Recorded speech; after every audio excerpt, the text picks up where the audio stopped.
The Concacaf Boys U-15 Championship continues, as today we are in Oranjestad, Aruba for the third place match in League B between Guatemala and Trinidad and Tobago. I'm Donnie Barnes. These two sides have had a strong tournament, both falling short in the semifinals yesterday, but still lots to play for here today. Our match time conditions, 87 degrees, a warm day in Aruba. Mostly clear skies, as you can see in the background. Pleasant conditions for football today, albeit a little bit warm, of course, as you would expect here. But these two sides, again, strong showings in this competition. Both, of course, were hoping to reach the final, which will be played later today, but both falling in the semifinals yesterday. Guatemala a 2-0 defeat against Puerto Rico. Jamaica a 6-2 victory over Trinidad and Tobago. So hence Trinidad and Guatemala contesting this third place match here today. And at the conclusion of this one, it will be Jamaica and Puerto Rico in the final. And we'll have that one for you as well. But these two sides taking to the pitch today. Again, both were extremely strong in group play. Trinidad and Tobago with 3 wins in the group. Guatemala 2 victories and a draw. And such great experience gained by all of these young men who all hope to one day represent their country, of course, at the senior international level. We'll hear the national anthems of both these sides, see our starting 11s, and then bring you kickoff. From Oranjestad, it is the third place match in League B. It's Guatemala and Trinidad and Tobago, and it is next.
Please rise if you are able for the national anthem of Trinidad and Tobago.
The national anthems of Guatemala and Trinidad and Tobago before this third place match in League B at the Concacaf Boys U-15 Championship. Beautiful day here in Aruba Again, the final between Jamaica and Puerto Rico to follow this third-place match. But here's the starting 11 for Guatemala as they close out this tournament with Mario De Paz in goal, Martinez, Quiñones, and Albizuris across the back line. Castillo, Pacay, Zalata, Perez, and Aguilar in the midfield. Alvarado and Barrios are the two strikers for head coach Edgar Cotto.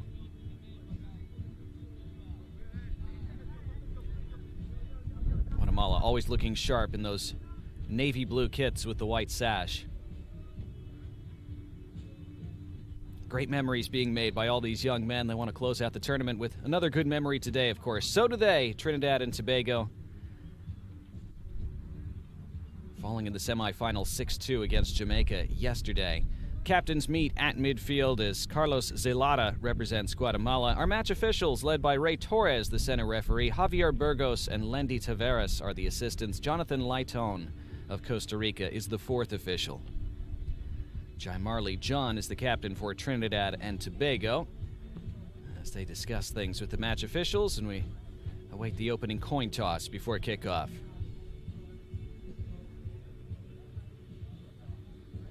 Trinidad appear to have won that toss. And now we'll see the starting 11 for Trinidad and Tobago. They have Christian Telfair in goal, Captain Jaimarley John, Kyan Anderson, Aiden Montano, Jalen Roberts, and O'Shea Watson across the back. James, Rowe, and Young in the midfield. Their strikers are Quintero and Nanton. Denzel Theobald, their head coach. Theobald, who won a championship domestically in Trinidad and Tobago as the head coach of Defense Force last season, and then abruptly announced his resignation prior to the start of this season, but continues on as the national team boys U-15 coach.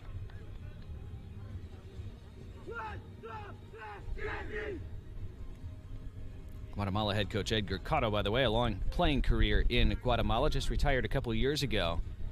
Now on the coaching side as so many players transition into after their playing days. Still a big opportunity for everyone involved in this game. It may not be a trophy on the line, but everybody wants to take home that third place if it's available to them, especially when representing your country. And of course, everybody trying to show what they can do for future call-ups, future selections, as they all try to advance their way up the ladder in their respective federation to try to reach the senior national team someday. It will be Guatemala to kick things off in the navy blue, Trinidad and Tobago in the white. We are rolling in Aruba in the third place match in League B at the Concacaf Boys U-15 Championship.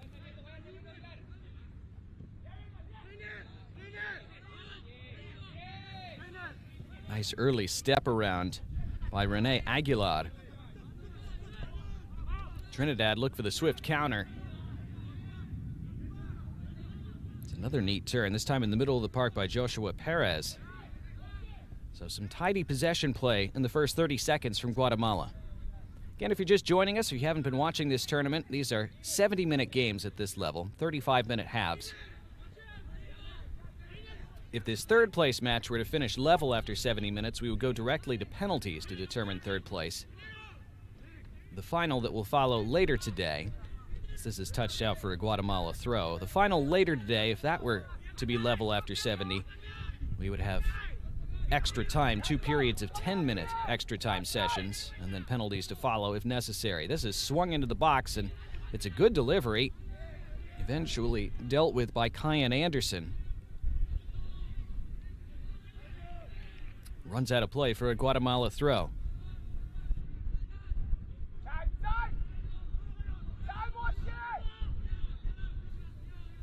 It's Guatemala dominating possession early on.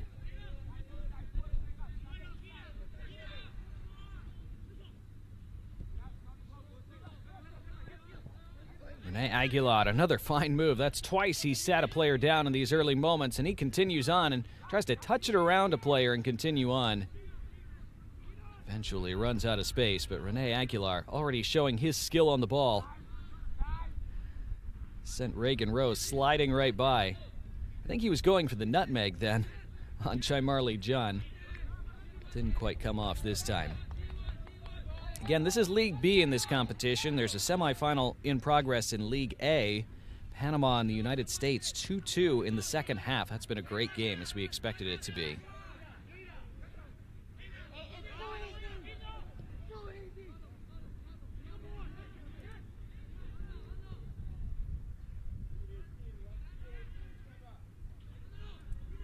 Guatemala back to the attack.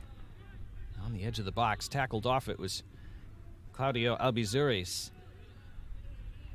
Trinidad looking for their first real attack of the match. Struggling to get bodies forward in the early going.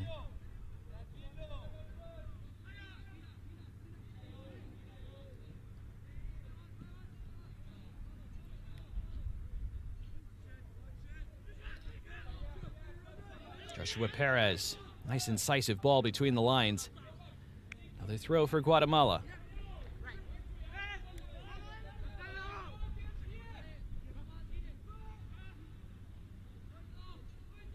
And claimed by the goalkeeper Christian Telfair.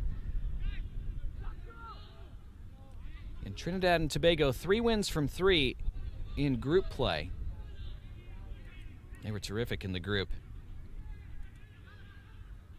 A 2-0 win over Antigua in their opener. A 2-0 victory over Bermuda, then a 3-0 win over Barbados. So they didn't concede a goal in group play, but then ran into Jamaica in the semifinal and conceded 6. This will run out of play for a goal kick.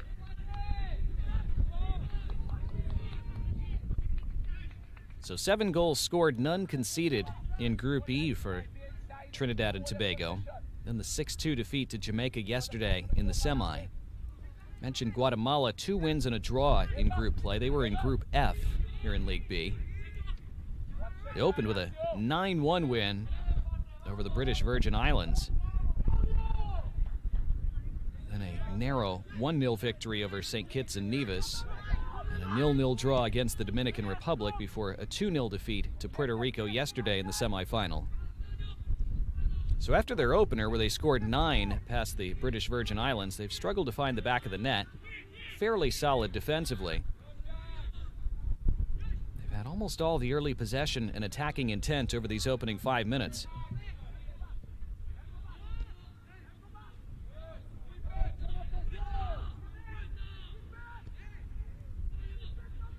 Trinidad and Tobago trying to grow their way into this game. Back for Mario De Paz, the Guatemalan keeper.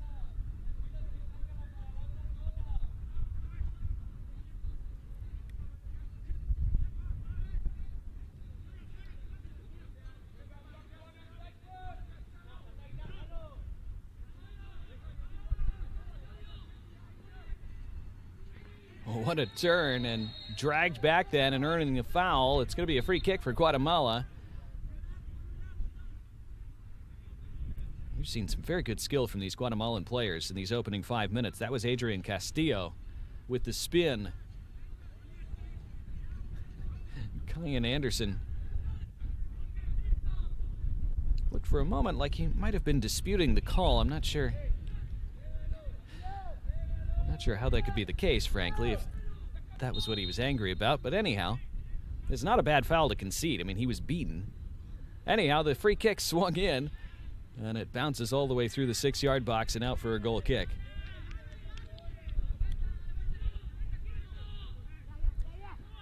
Joshua Perez taking that free kick. Didn't really have anybody attacking the back post area. Trinidad finding it difficult to make their way through the midfield early in this game.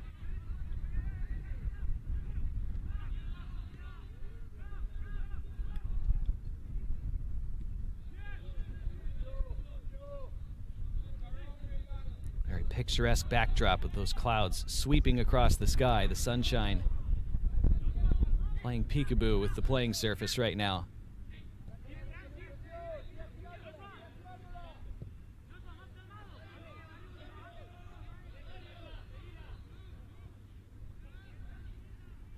Talked about what a great experience this is for all these players, all these federations, these young national sides.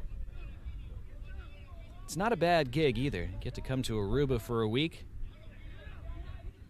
Play soccer with your mates. Of course, it's very serious too.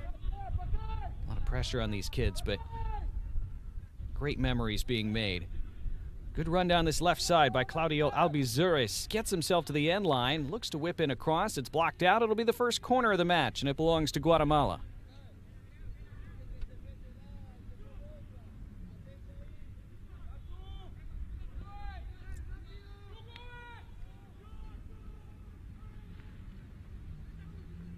Played short and recycled to the top of the area.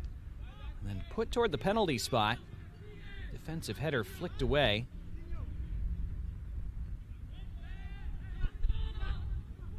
Good two-man defense by Trinidad along that touchline. And it's given away to Christopher Pakai. And Pakai works his way infield. Carlos Zelada, the captain. Attempted cross. Comes off the defender. Another Guatemala throw. They continue to boss these opening 10 minutes. Want to keep the tempo high and take advantage of this early dominance. There is Denzel Theobald. Guess this is laid off for Christopher Pakai. Tries to spread it out to that left side. Now, we talked about Denzel Theobald briefly. As there is Edgar Cotto,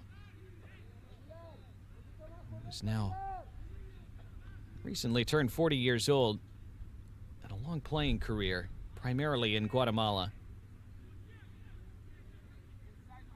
In fact, he held the all-time record in the Guatemalan National League with 280 appearances.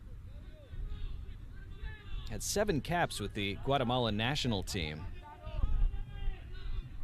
Now hoping to help these young players reach the senior international level someday.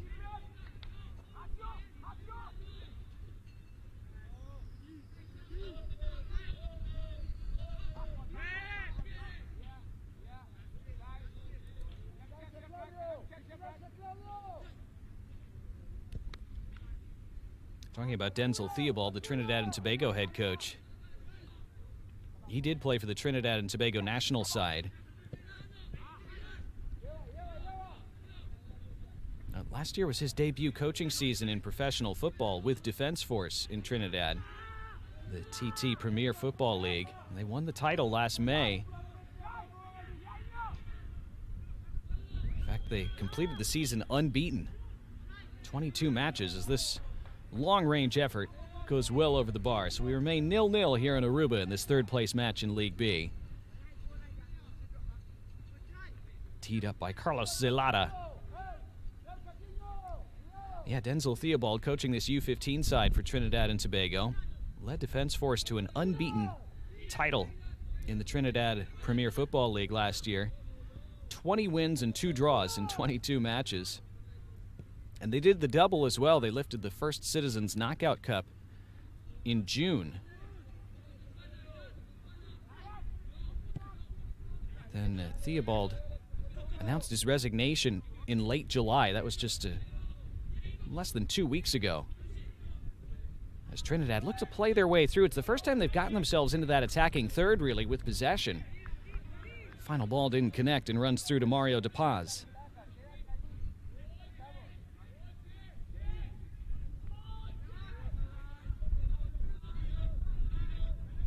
Now Trinidad trying to apply a little bit of a high press.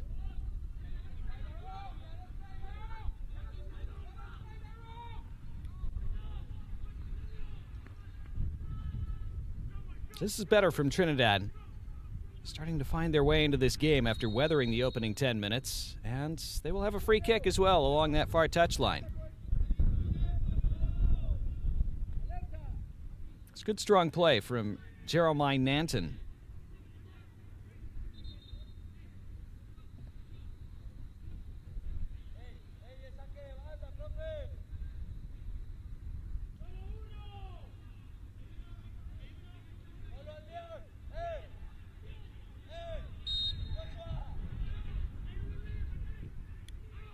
Free kick into the box. Solid header away by Guatemala. Trinidad able to keep it in. By far their best stretch of the game so far. Guatemala look for the counterattack now. They have good speed down the wings. It's a fine recovery, though, from Trinidad. Runs all the way through the midfield.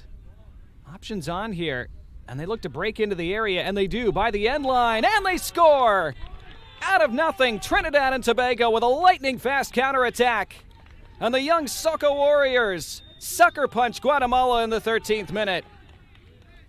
It's Kevez Quintero who gives them the lead in this third-place match.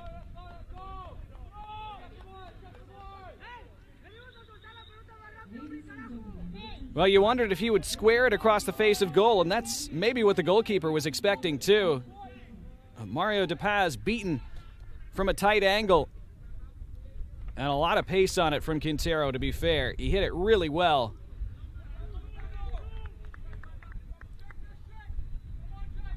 And so after having to hang on in the first 10 minutes, barely seeing any of the ball, hardly advancing it into the attacking third, Trinidad and Tobago, with one of their first attacks of the game, take the lead.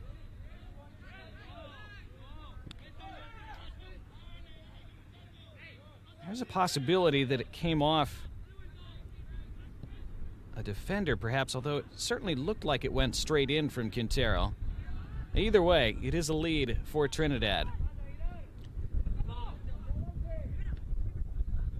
That League A semifinal, by the way, between Panama and the United States, still 2-2. About 10 minutes to play in regulation in that game. Guatemala looking for a response here. That's a fine nutmeg, but then it ran away from Joshua Perez.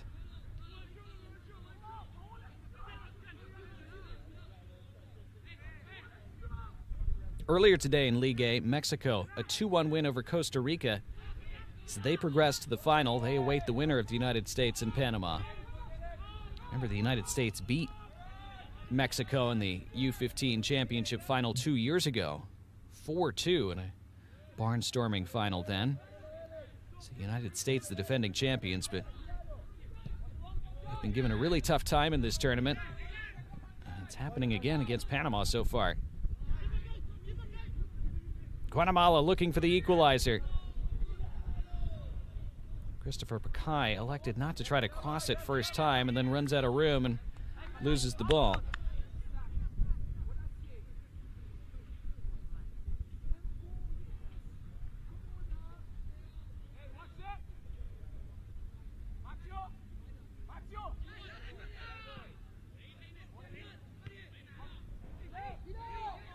Now Guatemala with a chance after a defender slipped.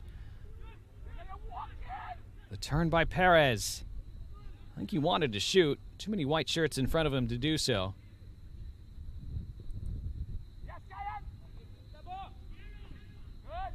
Scooped in with the right foot. It's a decent ball, too.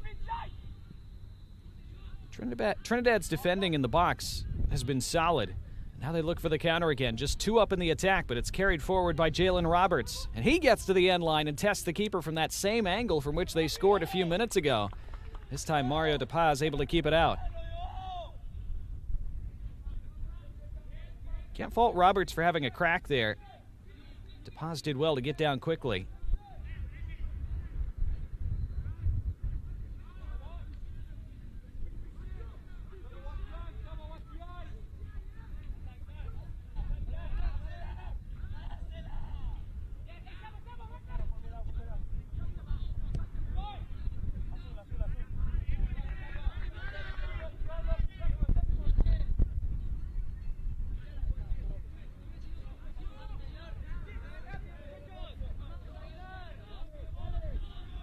Most of this Trinidad and Tobago side involved in academies in Trinidad as this runs out of play.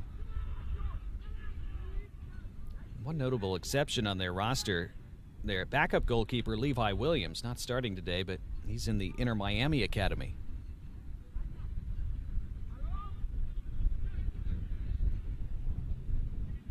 Most of these Guatemalan players also with domestic academies as well. This through ball is a really good one. It's behind the defense. It's a chance for two, perhaps. Just ran slightly away from the attacker. And now by the end line, it's put off the side netting by Reagan Rowe. Just wonder if he had the opportunity to hit that first time. It's such a good ball, bent around the last defender. Right there is where you'd like to see him hit it with his left, but maybe didn't quite feel he had the angle to do so. And then trying to go for it from that extreme angle. Oh, we've reached the first half cooling break. Almost exactly midway through these opening 35 minutes. Trinidad leading thanks to that tight angle goal from Kevez Quintero. This was the goal. Quintero making the good run, able to split two defenders to get on the ball, and then just leathers it past the goalkeeper. Slipped in by Jalen Roberts. It's a really cultured ball from Roberts. Perfect weight on it. Very well executed counterattack. So they'd come under pressure early on. To be fair, they'd withstood it pretty well. Hadn't really conceded any clear-cut chances. And that's the kind of incisiveness that they can show at the other end.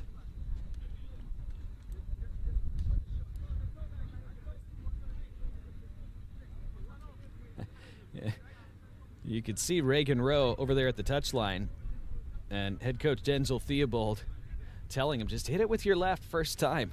Looked like that's what he was telling him anyway. So he saw the same thing that we did. And again, A, much easier to say it up here than to do it down there on the pitch. B, it's part of the purpose of these tournaments at the U-15 level especially, giving these young players experience in pressure games like this. And that's one of those moments that Reagan Rowe, when he gets another opportunity like that, he'll grow from. That's why these tournaments benefit all of these national sides and programs, continuing to develop the increasing depth of quality and talent all around Concacaf.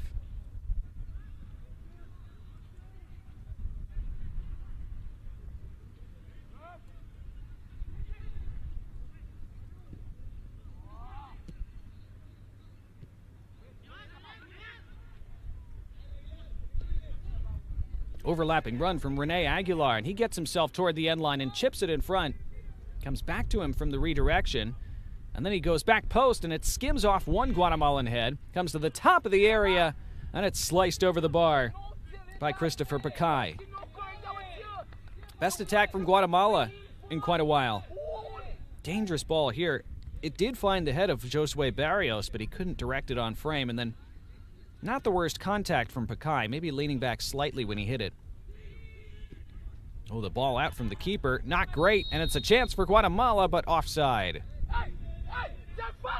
Flag went up immediately.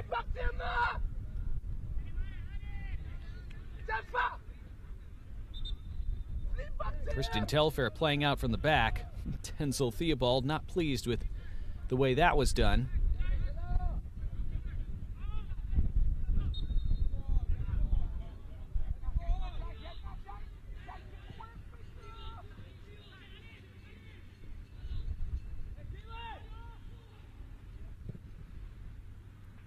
DePaz out of his area to sweep up, and a throw for Trinidad.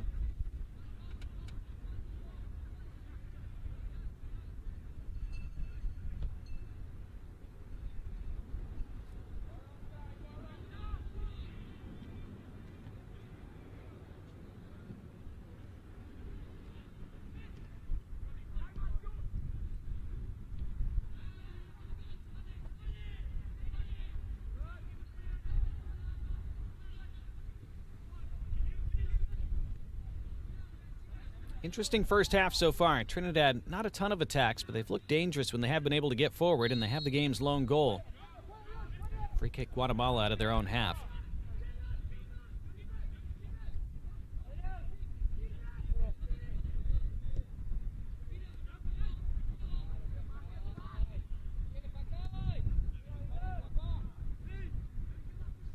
Adrian Castillo now on the ball, looking to clip it back toward the end line. Stood up really well by Sebastian James. James is not going to let him get by.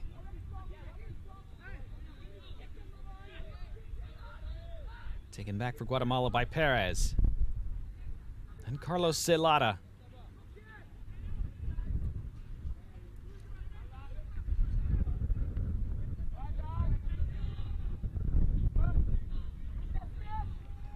Space to attack here for Trinidad. Speed being shown on that wing. Bit too much on the ball forward, and Mario De Paz can claim again. Of course, Guatemala at the senior international level. Their senior national team in the final round of Concacaf World Cup qualifying will kick off in September. There's a left-footed strike that took a deflection and is volleyed away. Guatemala hoping to qualify for a FIFA World Cup for the first time in their history. Be fascinating to watch over the next few months. So much pain in Guatemala over the fact that they've never qualified for one, and so much hope and expectation that this year could be the year, especially with the expanded FIFA World Cup field for 2026. At least 6 spots available in CONCACAF. As we see this attempted attack by Trinidad a moment ago that was defended by Joao Martinez. Nice spin in the middle of the park by Josue Barrios, and Barrios looks to release a player and does down this left side. And Guatemala looking for the equalizing goal, but it's a save by Christian Telfair. Well, it was really nice play from back to front from Guatemala. This ball from Barrios is excellent. Into the stride of Derek Alvarado. And here's another one rolling through, and Telfair there again at his near post.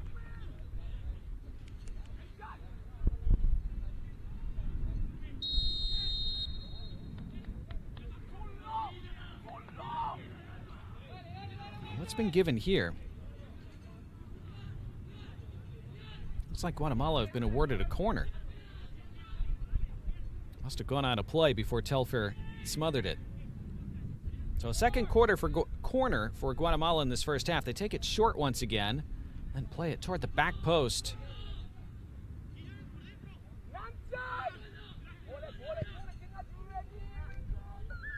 Rowe plays it down the middle, but nobody was advanced quite enough for Trinidad on that occasion. Trinidad and Tobago at senior level, of course. They've been to the FIFA World Cup once. That was back in 2006. The Soca Warriors with Shaka Hislop and a really golden generation that they enjoyed. Got to a World Cup. They're also in the final qualifying round this year. Lots of really tasty qualifying games coming up in September, October, and November. Here come Trinidad now looking for a second. And into the middle they come. It's a sliding block. Touchdown at the top of the area. Juggled twice by the goal scorer, Kevez Quintero, but he couldn't get a shot away from there. Probably a goal-saving block from Joao Martinez prior to that. It's a Guatemala throw as we're into the final 10 minutes of this first half.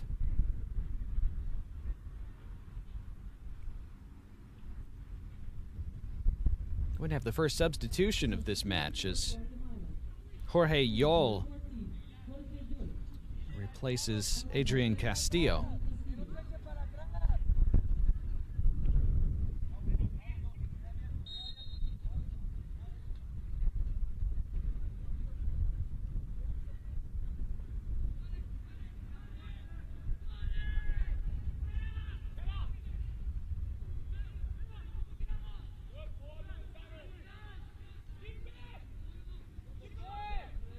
Shiftiness in the middle of the park from Trinidad's O'Shea Watson. Wants the ball back and gets it. Clips it out on this right side. Could be a chance to cross. From the edge of the box, scooped in with the left foot. That was creative. Guatemala looked to bring it the other direction. Good ebb and flow to this game. Now on the left side, flag is up for offside as Aiden Montano was clearing that anyhow. Of course, both these nations just featured at the Gold Cup this summer, Guatemala and Trinidad and Tobago. Trinidad going out in the group stage. Guatemala making a memorable run to the semifinal and then really giving the United States a difficult time in that semi before falling 2-1. It's their best showing at the Gold Cup since 1996. It's been almost 30 years since they'd been to a Gold Cup semifinal. So there's a lot of positive feeling in Guatemala. Still having their World Cup dream alive. It was such a great showing, not just from their team, but from their supporters in the United States at that Gold Cup. Filling stadiums everywhere they went. They'll have a goal kick here.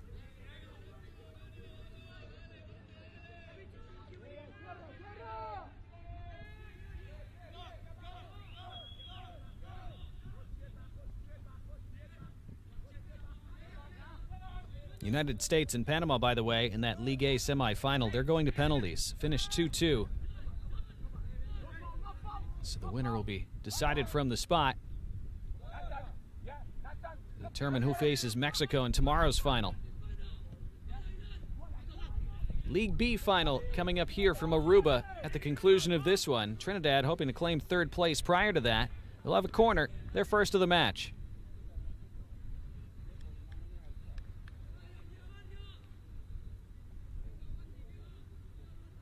It's been a bright first half from Jalen Roberts. He had the assist on their goal. It's a good first touch off his head to set himself away on that run to eventually earn the set piece.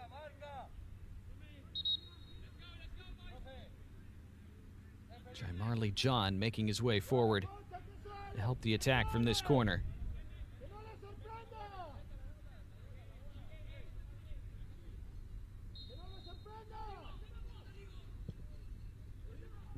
Corner toward the near post. Looked like a defender may have cleared that off the line. It was close to being an Olympico. Trinidad able to skillfully keep it alive and then hit with the right foot, but high and wide. And with just under 6 minutes remaining in the first half, it remains a one-goal advantage for Trinidad, thanks to Kevez Quintero's tally in the 12th minute.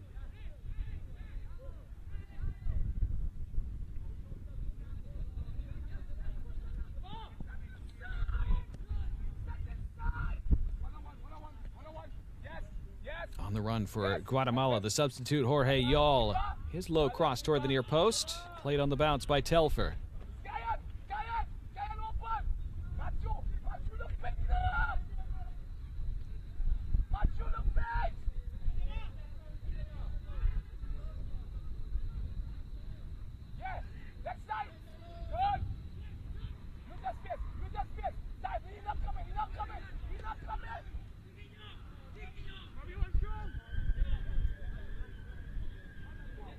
Oh, the nutmeg along the touchline by Jeremy Nanton. And then they looked for the foul, but referee not interested. It's been a nearly whistle-free first half from center referee Ray Torres. As I say that, the whistle blows there, but it's for offside. Other than offside flags, there have been very few fouls in this first half. Both teams playing a very clean game. Well, that was very cleanly done indeed from Jeremiah Nanton.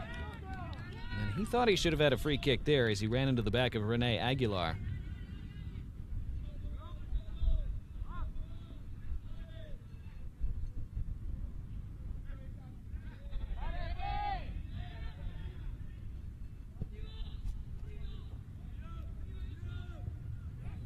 Bouncing ball misjudged by the defender initially.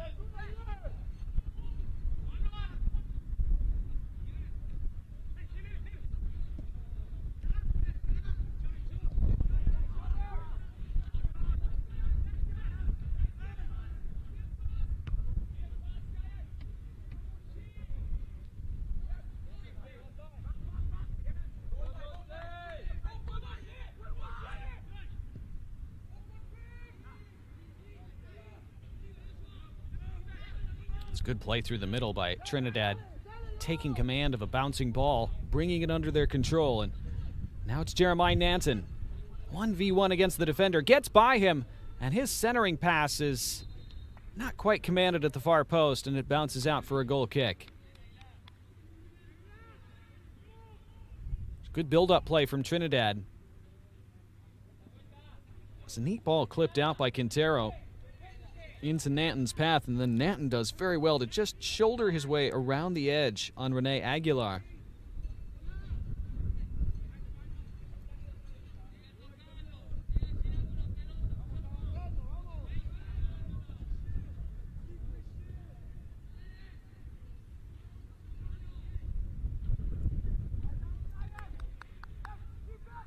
Guatemala throw late in this first half. Trinidad, as things stand, on course to claim third place in League B.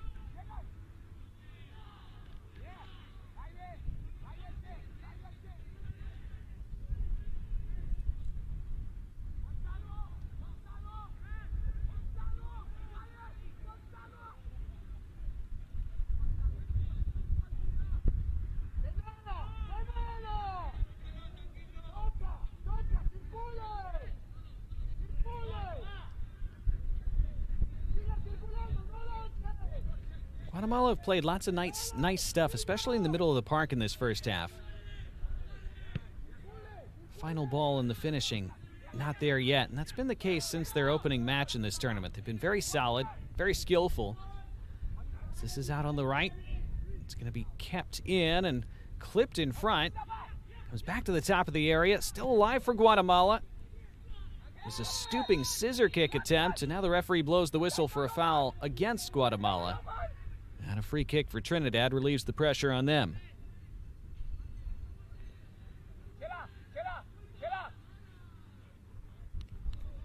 It's good defending from Sebastian James. Did just enough with his body positioning there without conceding a penalty to legally impede Jorge Yall and keep him from taking that shot first time at the top of the penalty area. It's Guatemala, since that tournament opening 9-1 win over the British Virgin Islands, they'd scored just one goal in their 3 subsequent matches coming into this one. And this could be a chance for number 2 for Trinidad.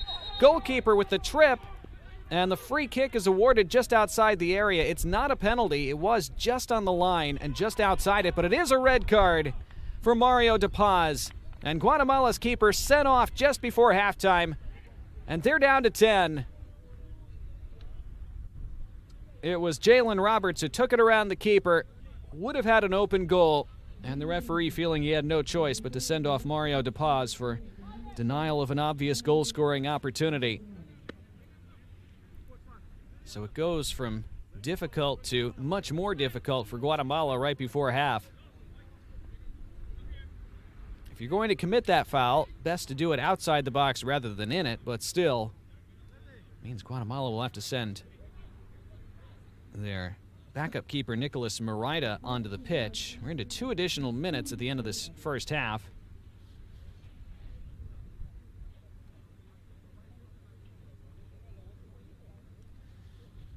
So Nicholas Merida will have to come on to help them defend this free kick and then play the rest of the game in goal.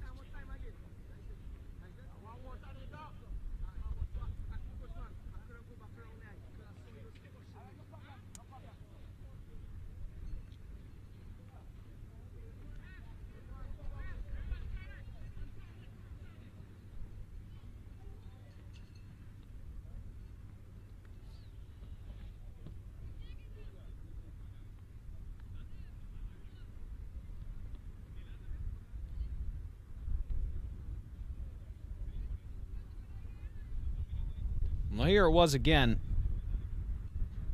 It was Roberts using his speed to get to the ball first and then taking it around the keeper, which was smart. Basically left De Paz with 2 bad choices. If he lets Roberts go, it's probably 2-0 because Roberts slots it into the empty goal. If he takes him down, it's a red card, and in the split second, he chose the latter option.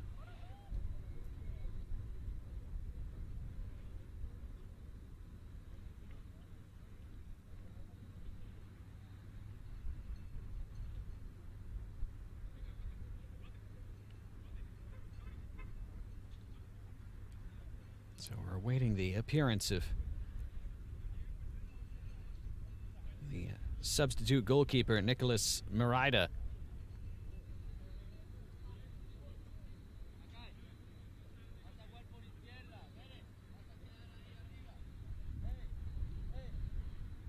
going to take off Josue Barrios as well, so they're sacrificing a forward to bring on their keeper. That's where having your goalkeeper sent off is such a blow. Even more so at times than having an outfield player sent off, because not only do you lose a player and have to play down a man for the rest of the game, but you then have to substitute your backup goalkeeper on for somebody else, so you essentially lose 2 players in a way, even though you're only down 1 on the pitch. Forces you to reshuffle things in a way that you'd rather not, especially when you're already chasing a goal like Guatemala are. I hope it doesn't get worse here with Trinidad looking at a free kick from just over 18 yards out. Kyan Anderson's over it. Difficult to get over the wall from this range, but Anderson goes around the wall, and an immediate test for Murida, who passes it as he allows no rebounds. 2 minutes were shown in terms of stoppage time. We didn't really play until about 2 minutes and 45 seconds of stoppage time were on the clock, so we should play until at least 4 minutes, you would think. Trinidad looking for that second goal before half as they play up a man now. That shot from Jeremiah Nanton was blocked out for a throw.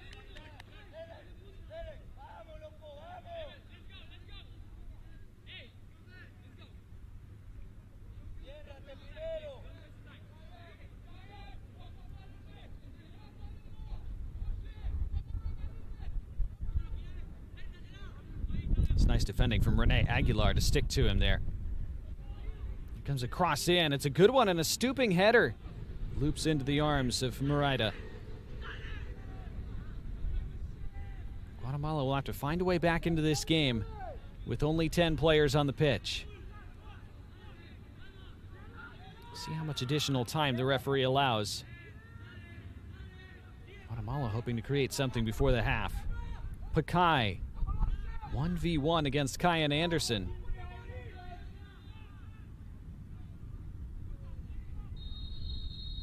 Will be a free kick for Guatemala. It's not what you want to be giving away if you're Trinidad, especially when you're up a player. Conceding attacking set pieces, one of the ways that teams down a man can get back into games sometimes.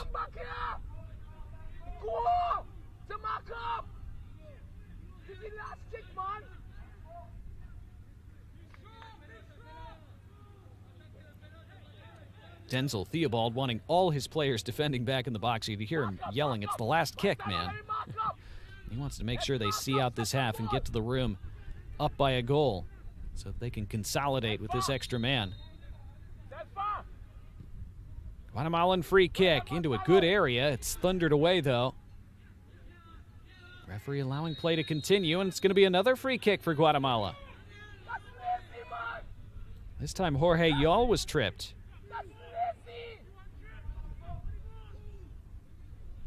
Bit clumsy from the goal scorer, Kevez Quintero. So Guatemala, another opportunity here just before the half. This one from much closer in. Christian Telfair setting up his wall.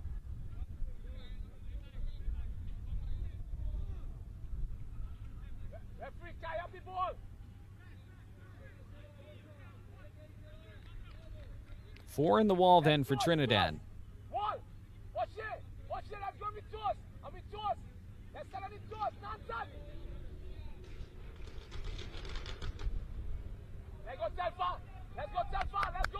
Looks like Joshua Perez is going to take it for Guatemala.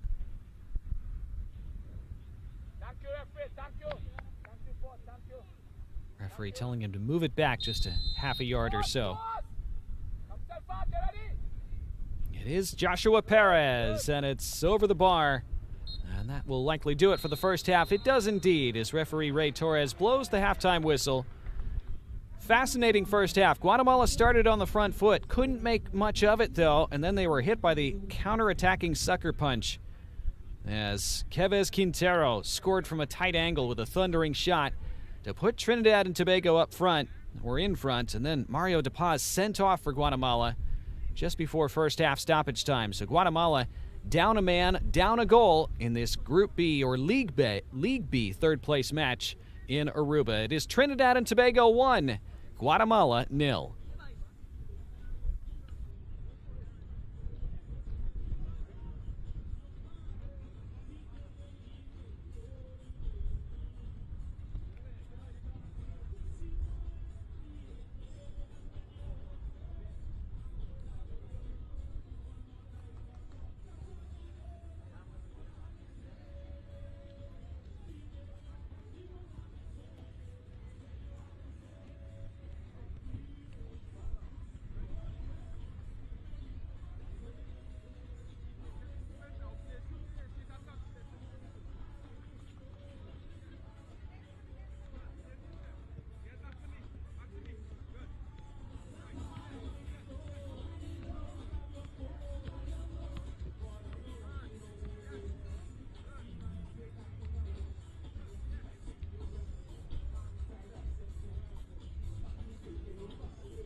First half highlights from this League B third place match between Guatemala and Trinidad and Tobago.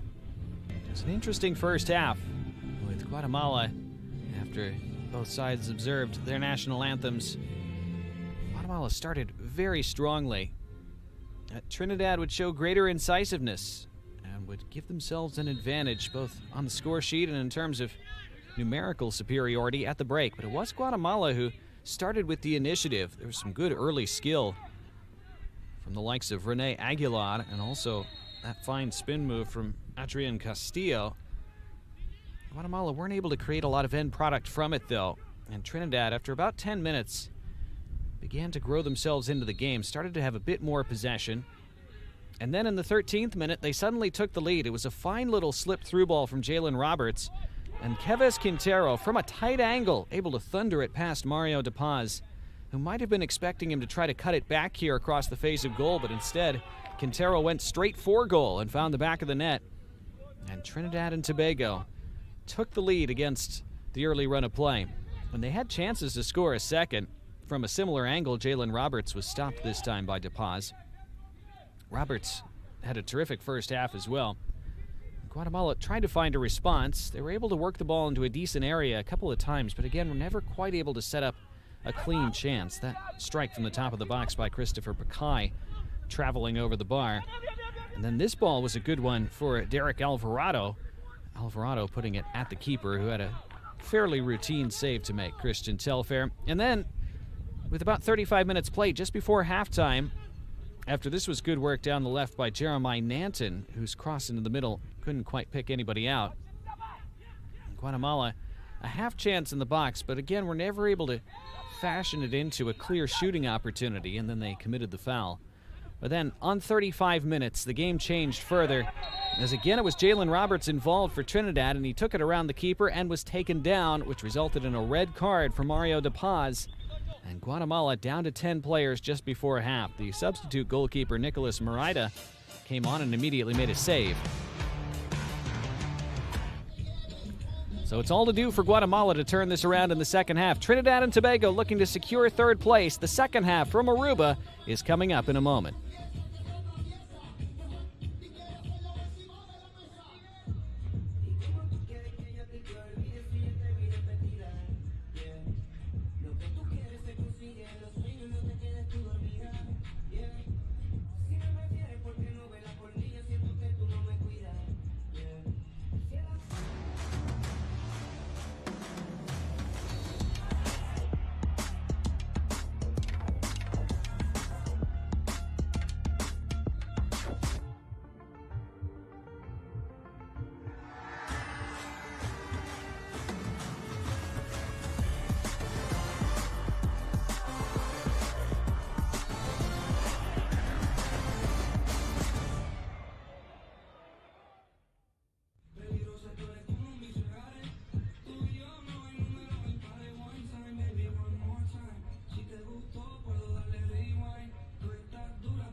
Back for the second half in Aruba, the third place match in League B between Guatemala and Trinidad and Tobago. Trinidad making a double change coming out of halftime.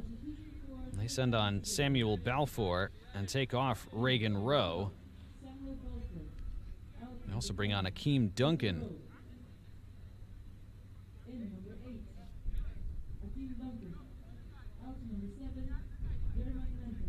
Jeremiah Nanton replaced for them. A triple change, meanwhile, for Guatemala. They bring on Jorge Chonay in place of Guillermo Quinones. They're also bringing on Williams Villagran for Derek Alvarado. There was a third substitute as well that we'll confirm in a moment. So lots of changes at half for the second half of this third place match. It is Trinidad who will get things back underway.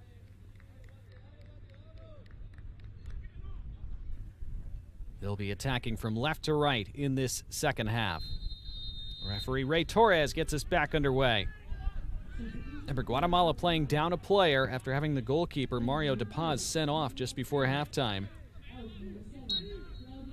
for a denial of obvious goal-scoring opportunity. Akeem Duncan very distinctive with that red hair.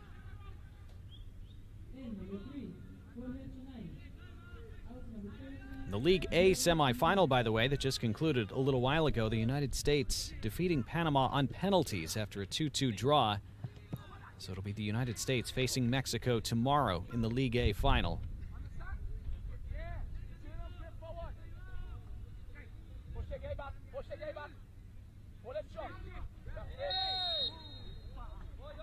Free kick for Trinidad in the first minute of this second half.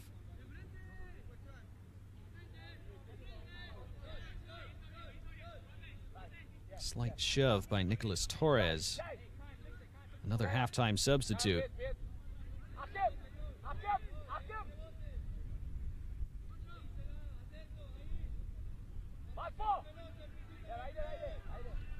Claudio Albizuris, the player that he replaced.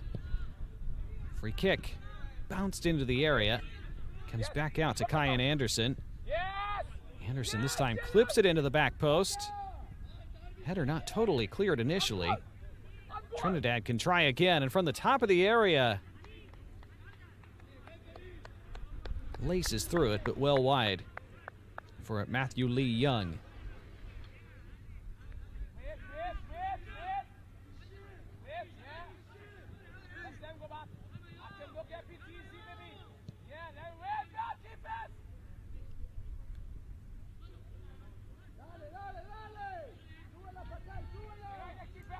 And here Denzel Theobald, the Trinidad head coach, very active on every touch of the ball for his side. Trinidad crowding in the midfield.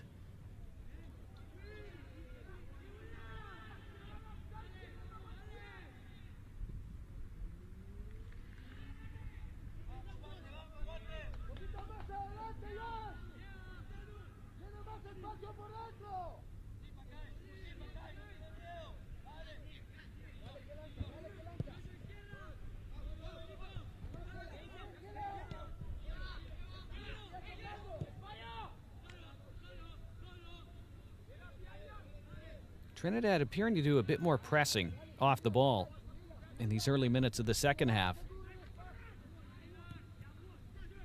Wanting to press home that man advantage.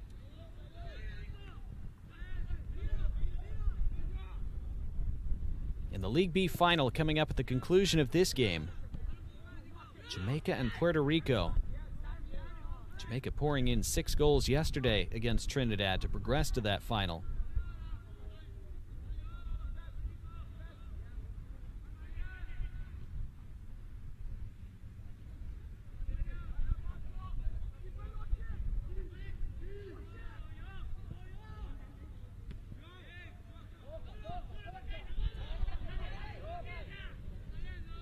Guatemala are going to have to pick their spots in this second half as they try to get back into this game. That red card just before halftime really complicating things for them, but here they are with Jorge Yol.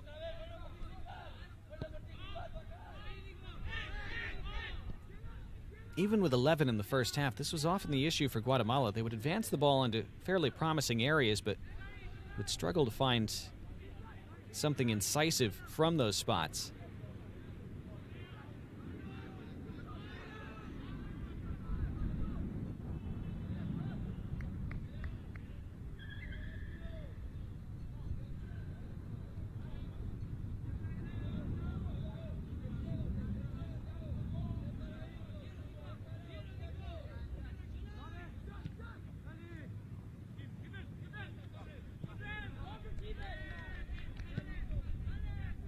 Good defending from Guatemala. They just have the one player up in attack at the top of that formation. Trying to get more into the area, though, and here's a charge forward from Pakai, who split the middle, but then it ran away from him, and as he tried to lay it off, it is touched out for a corner. The goalkeeper, Christian Telfair, looked like he was going to claim it, but his teammate, Sebastian James, apparently didn't see or hear him. And so it is a corner for Guatemala. You thought Pakai might just continue on and have a strike himself. He saw the angle narrowing, though. I think he was expecting his teammate, Williams Villagran, to make the angled run short. Instead, Villagran went around the outside of the defender.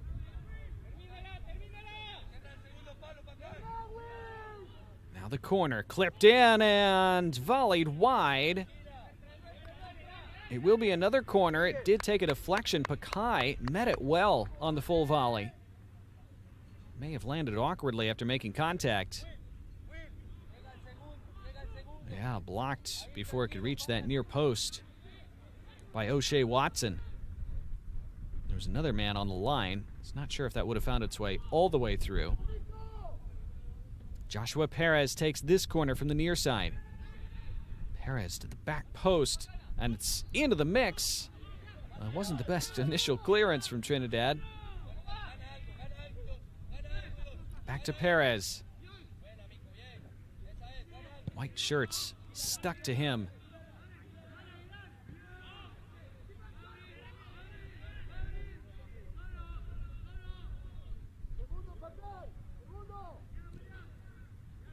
Sun continuing to swoop in and out behind the clouds here in Aruba. Picturesque, warm afternoon.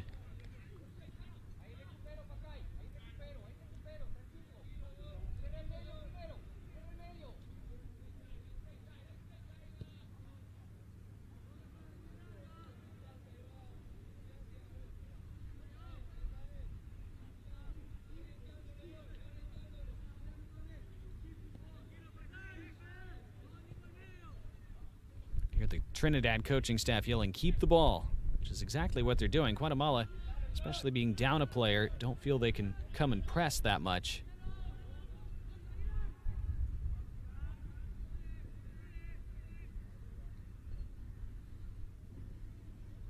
It's a bit of a tricky tactical conundrum when you're up a goal and up a man, still fairly early in the second half. You don't want to attack in such a way that you leave yourself open for a counterattack. You also don't just want to sit on the ball and try to sit on that one goal lead that's always so slender, whether you're up a man or not.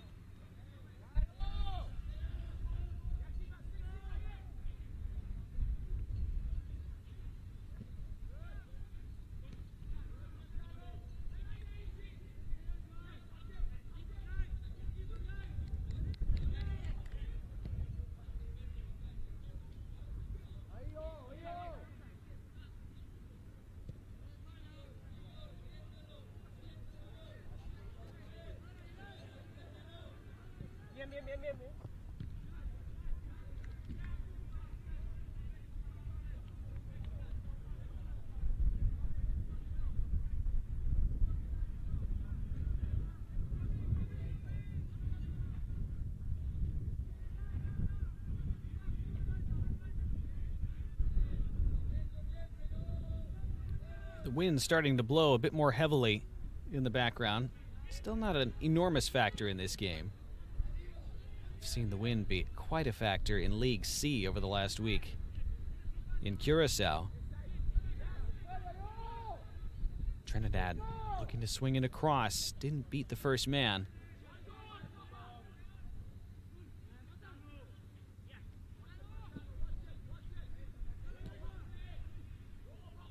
Now Guatemala have Trinidad a little bit stretched. Can they capitalize? Need somebody to make the run forward. Trying to clip it through. Trinidad with enough bodies to crowd it out.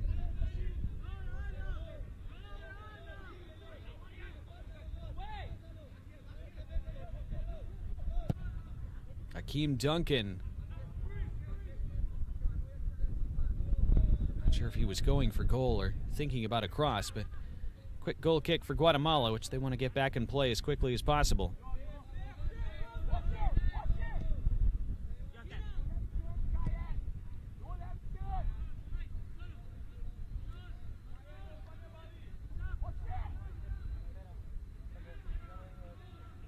Can Guatemala find a way to create while down a player in this second half?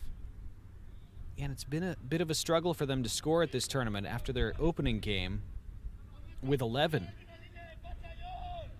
Now just one goal over their last 3.5 matches since that 9-1 win over the British Virgin Islands in their first game. And a 2-0 defeat to Puerto Rico in the semifinal yesterday. A 0-0 draw in their last group game, a 1-0 win in their second group game.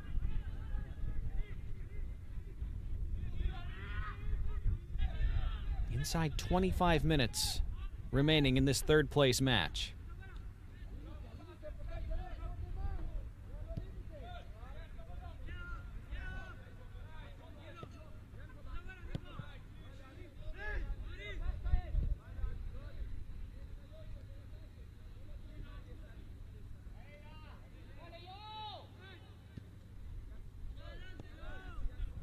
Becoming a bit more overcast as we go into the afternoon.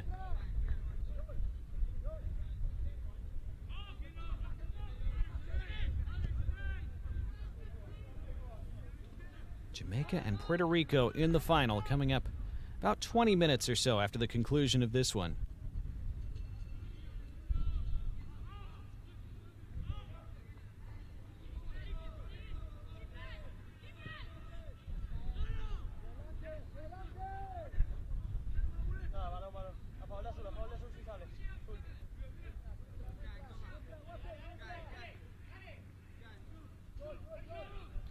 Gurcotto trying to help mastermind a way back into this game for his side.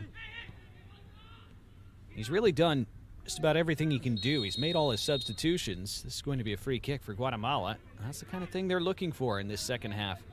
As many set pieces as they can get. It's a poor foul to give away by O'Shea Watson. He felt it was soft, but there's really no need to be doing anything like that when an attacker is almost at the midway line and is moving away from goal.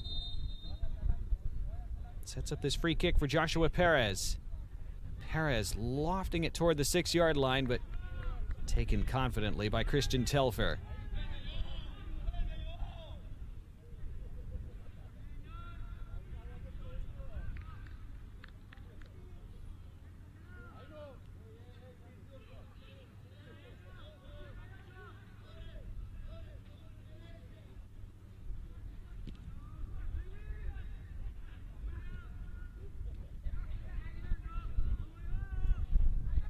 Trinidad haven't been super ambitious so far in this second half, but they haven't needed to be. Have the advantage on the score sheet and in terms of numerical supremacy.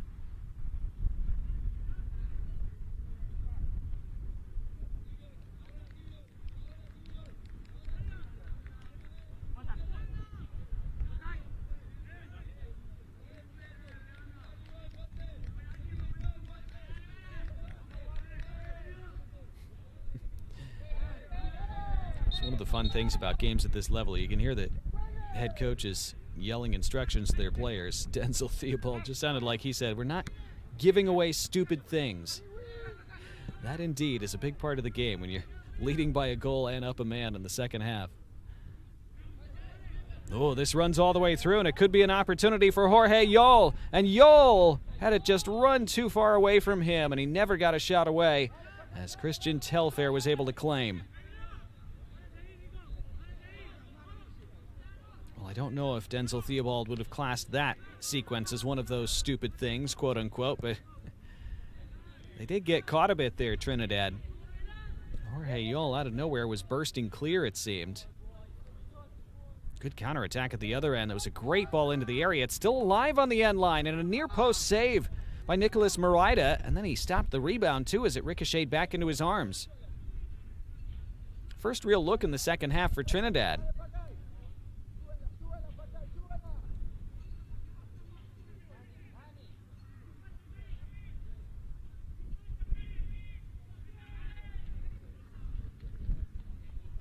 This is a goal kick for Guatemala.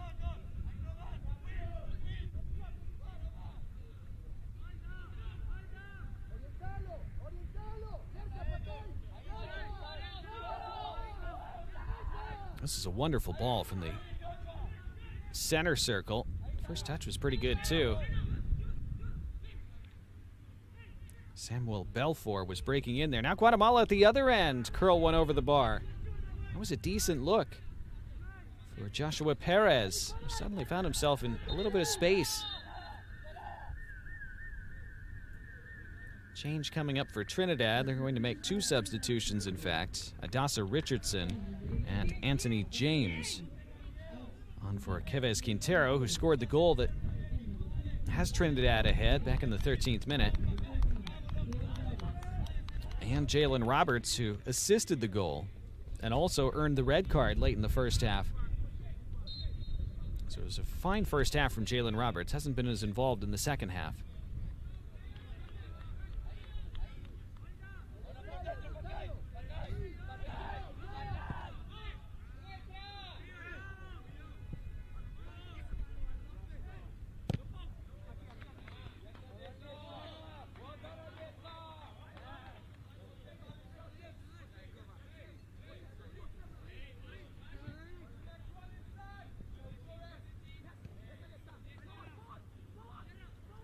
Trinidad able to win that ball. Good hustle right off the bench from Richardson.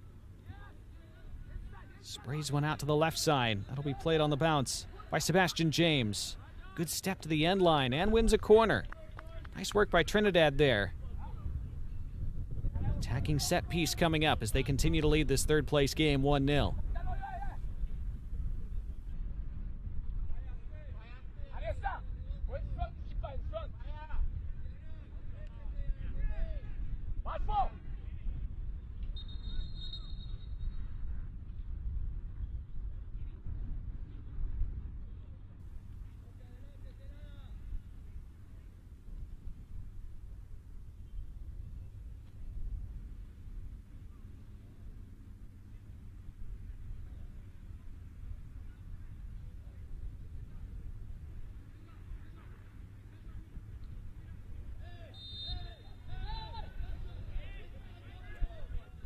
Corner from the far flag. Swung to the near post, flicked all the way across the 6-yard area.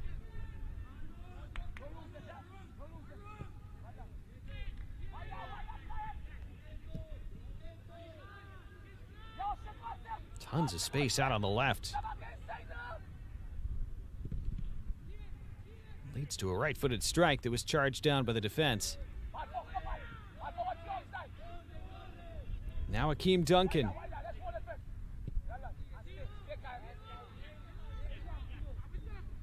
Samuel Belfour trying to return it to Duncan at the top of the 18. That was read and intercepted.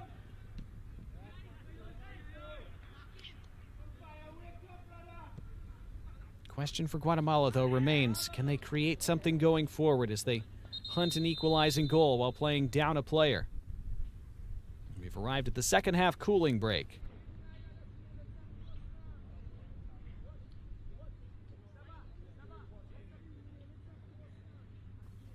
So Trinidad continuing to lead thanks to the 13th minute goal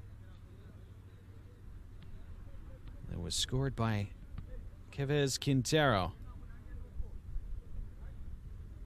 Nicholas Merida had to come on at halftime, or just before halftime, that is, when Starting goalkeeper Mario De Paz was shown a red card after bringing down Jalen Roberts, who was through on goal.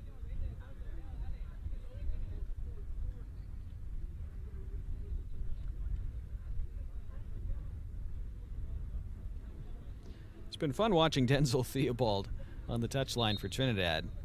Edgar Cotto a little bit more reserved for Guatemala. I saw Theobald a moment ago gesturing with evangelical zeal to one of his players. Very passionate about what he wants them to do at all times.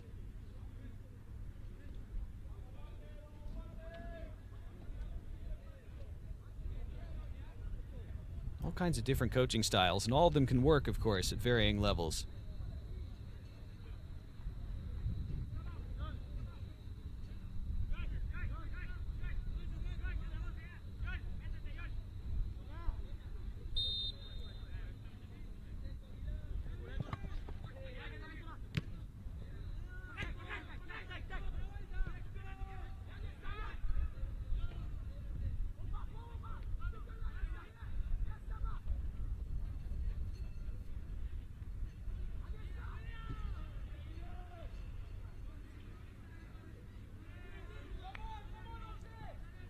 So 15 minutes to play in this third place game.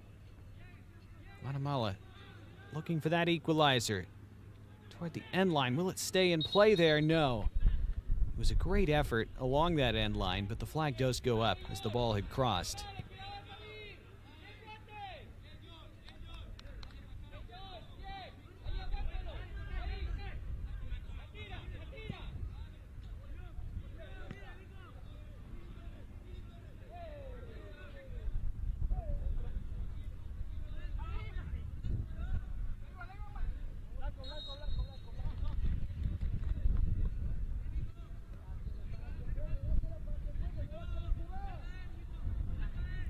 Foul earned here by Trinidad's Samuel Belfort.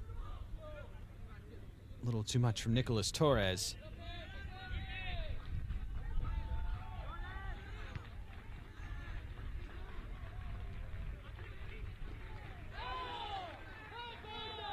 Shouts for a foul from Guatemala. They don't get one.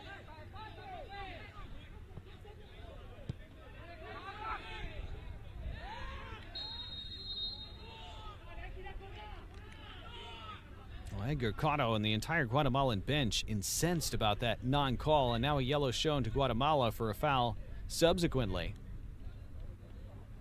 At least I believe it was shown to a Guatemalan player. We'll confirm that in a moment. The player down for Guatemala, though, is Jorge Yall.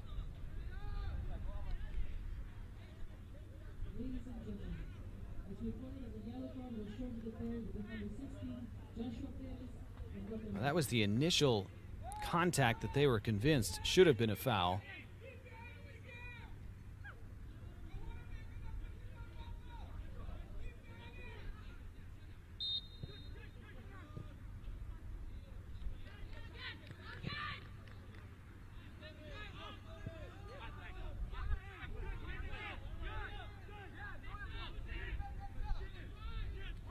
Trinidad now searching for that second goal that could put this third place game away. It was Joshua Perez shown a yellow a moment ago.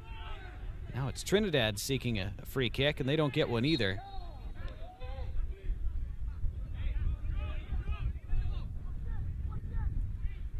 Center referee Ray Torres has generally let things run in this game.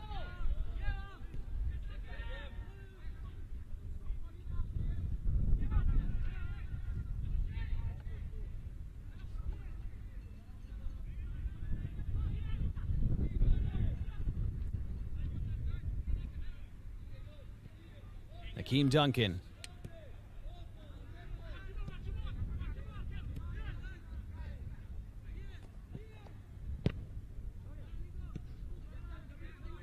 Cross from Kyan Anderson was partially deflected as he made contact with it. In the League B final between Jamaica and Puerto Rico coming up after this one. Balfour. Adasa Richardson was trying to take it with him. Guatemala trying to play that ball forward, and on this left side, it's Jorge Yol, and Yol goes 1v1.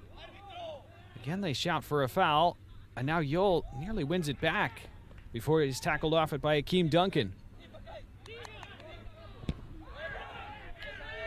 Full conviction on that from Pakai, and he wins it for Joao Martinez, who's crossed in, came to the back post, and it's a handball pretty clearly against Williams Villagran.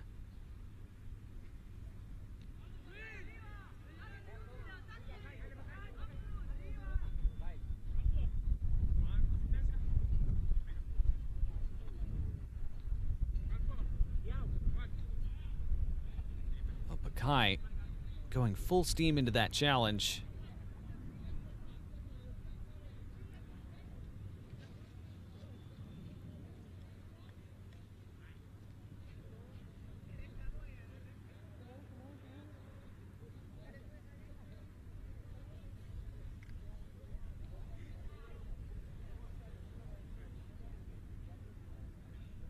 Denzel Theobald's men just over 10 minutes plus stoppage time away from claiming third place at this tournament.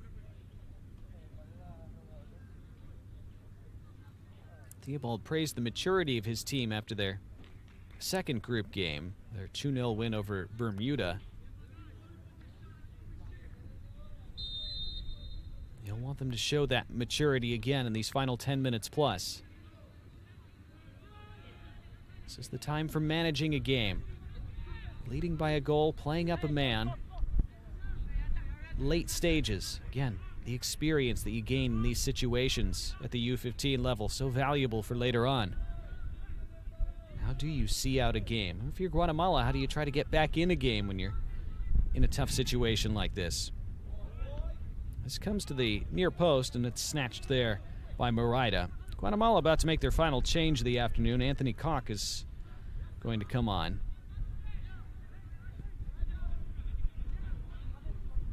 Given away to Trinidad.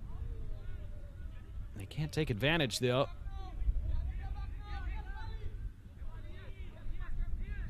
Guatemala's ability to play in transition, though, really impacted by that red card late in the first half. You can see so many occasions where they win the ball in their own third, want to play out quickly, but have to regroup because they just don't have the bodies to do it.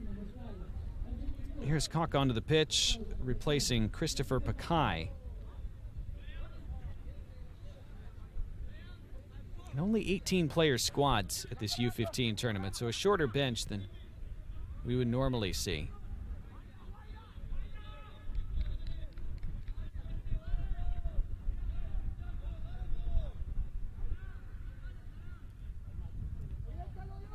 Because they had to make the goalkeeping change with their initial goalkeeper red-carded before half, Guatemala have truly used their entire bench in this game now.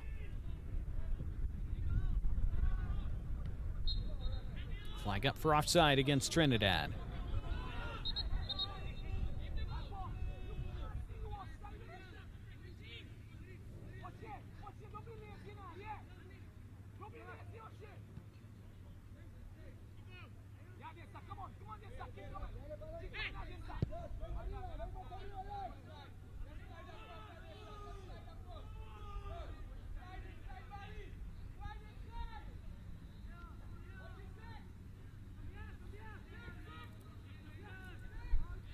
Guatemala still trying to create something that could possibly see this game go to penalties.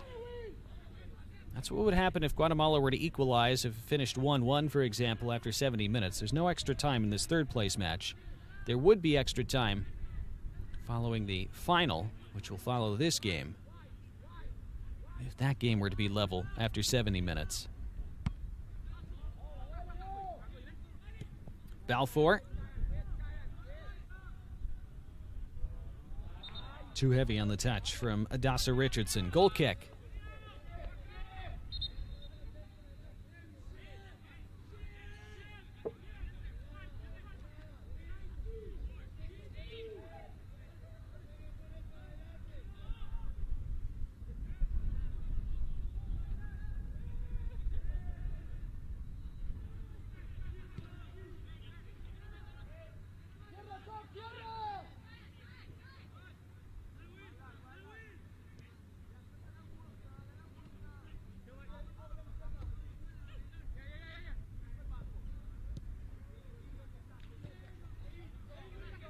Kyan Anderson, nice slipped ball inside. Akeem Duncan keeping it moving.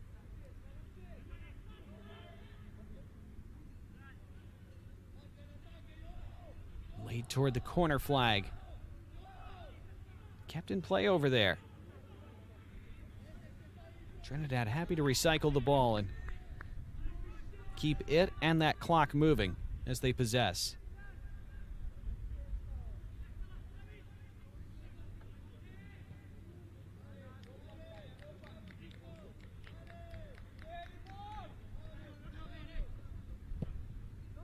Kyan Anderson.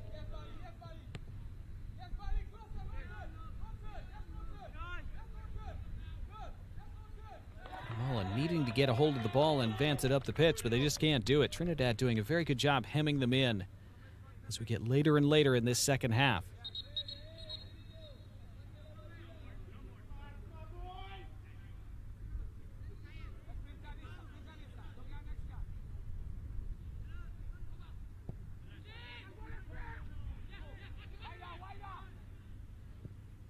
Akeem Duncan.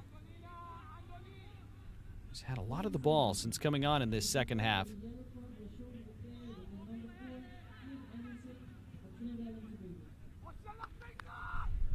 Kyan Anderson was shown a yellow card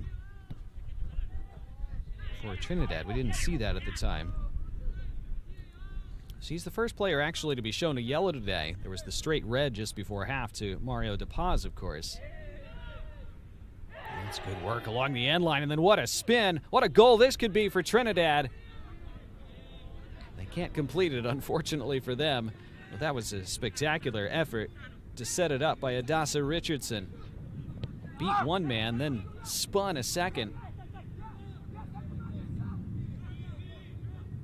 Turns out to be one just for his personal highlight reel, but a highlight moment nonetheless.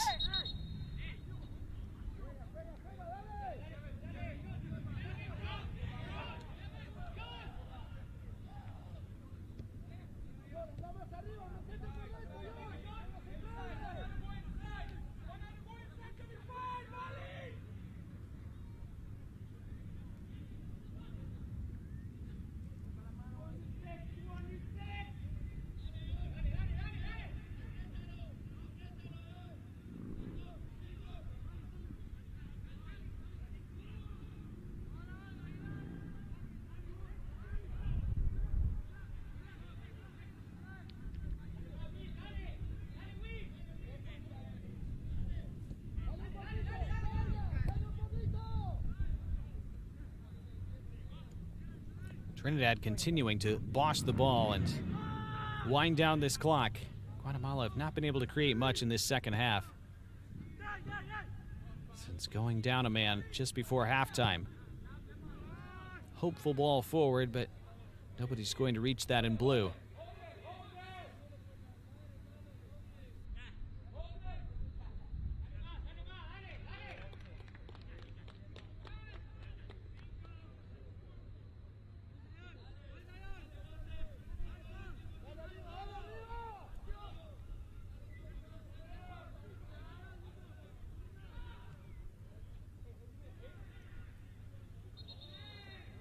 It's been a very well-managed second half by Trinidad. With that man advantage, they've held on to the ball quite well. They've, the exception of one or two little counter-attacking opportunities, they've not given much away to Guatemala. They've been able to put them under some pressure as well with that extra man, and they win it back here with that pressure. And Kyan Anderson trying to feed a teammate at the top of the box. Still time for Guatemala, trailing by just a goal, despite having very little of it in the second half. And, oh, that a recovery tackle there by Akeem Duncan, just as it looked like Williams Villagran might burst his way to the top of the area and maybe have a shot. Very important challenge from Duncan.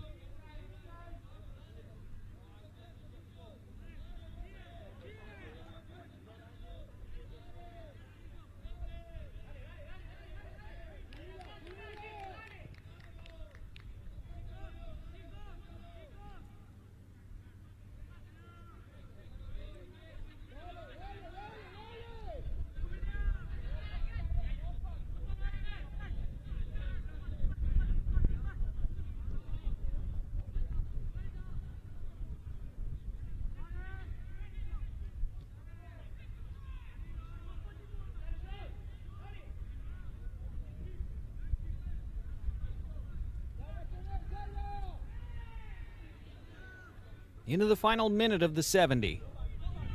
We had the cooling break. Had a couple other brief stoppages, not a lot in this second half. Can Guatemala somehow create a chance before the end, or will Trinidad milk out these remaining minutes and claim third place at this tournament in League B?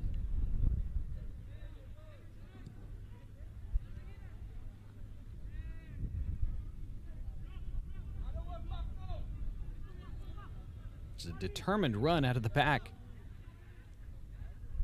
But Trinidad, with that extra player, have the luxury of being able to crowd the ball. That's exactly what they did. They earn a throw, which they should take their time over.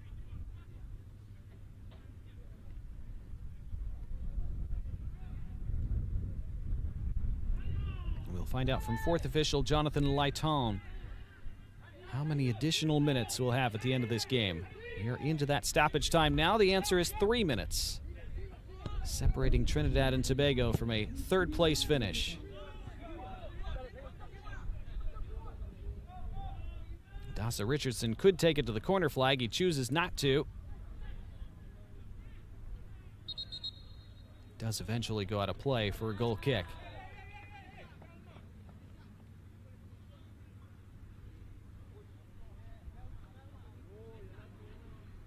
Oh, did it now? I think a corner has been awarded instead.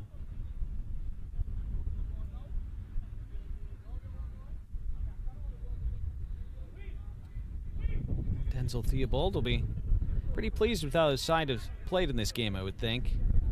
Came under pressure in the opening 10 minutes or so, but didn't give much away from that. They were solid enough when they needed to be, and then struck on the counterattack in the 13th minute. That's been the only goal they've needed, barring something very drastic in these last 2 minutes. Sebastian James swings it in all the way toward goal and touched off the crossbar and over. The flag had gone up for offside, so it appears that would not have counted. It's a really good fingertip save from Nicholas Morita, actually. Let's see it again. It was tough to tell initially how this found its way toward goal. And the cross from Sebastian James was a very good one. I think it was the cross itself that was headed straight in if it hadn't been touched by Morita.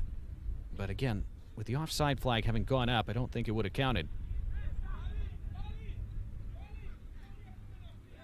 Well, it's a free kick for Guatemala. They don't have much time now. And they're attacking with just 9, with the player having to go off briefly. We're into the final minute of second half stoppage time.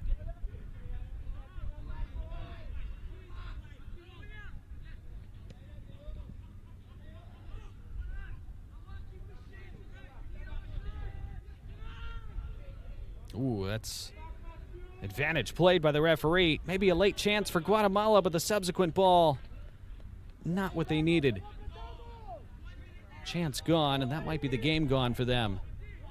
Frustration for Edgar Cotto.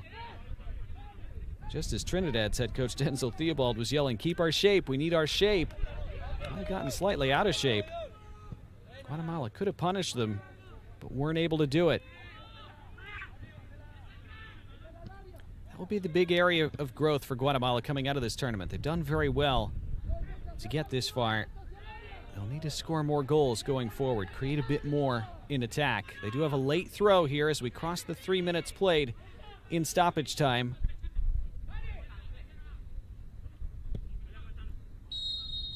And there is full time. It is over in Aruba, and Trinidad and Tobago claim third place in League B.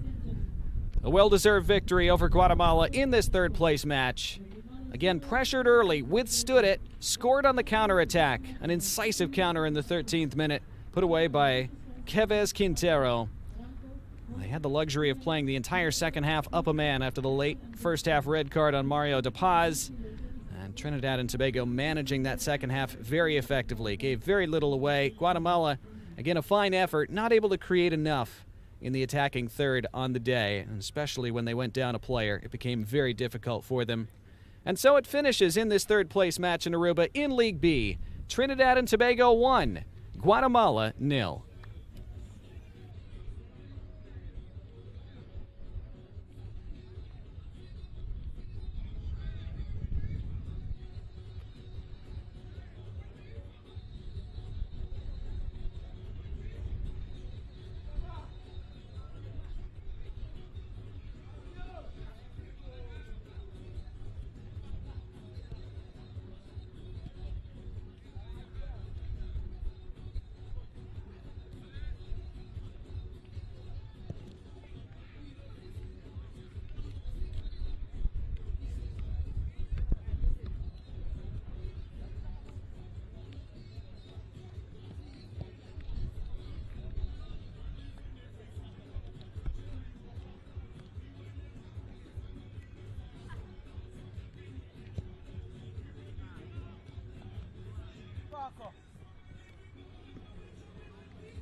So the highlights from our third place match in League B at the Concacaf U-15 Boys Championship between Guatemala and Trinidad and Tobago.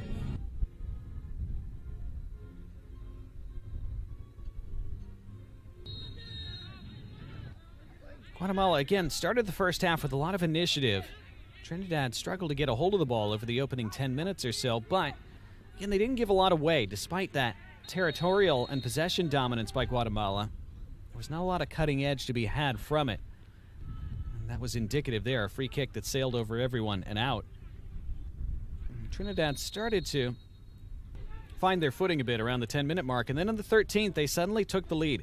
It was a nice little ball by Jalen Roberts into the path of Kevez Quintero, who slammed it past Mario De Paz from an acute angle. Did not matter. It's a really good hit from Quintero, and he was in the back of the net, and it was 1-0 to Trinidad, and as it turned out, that was the only goal that would be required on the afternoon. It's a great first half from Jalen Roberts. Besides assisting the goal, he also had a shot on target there, and he would be instrumental in another key moment late in that first half. Guatemala tried to get back in it, and 11v11, they were still right in this game. They sent one on target there that was saved by Christian Telfair.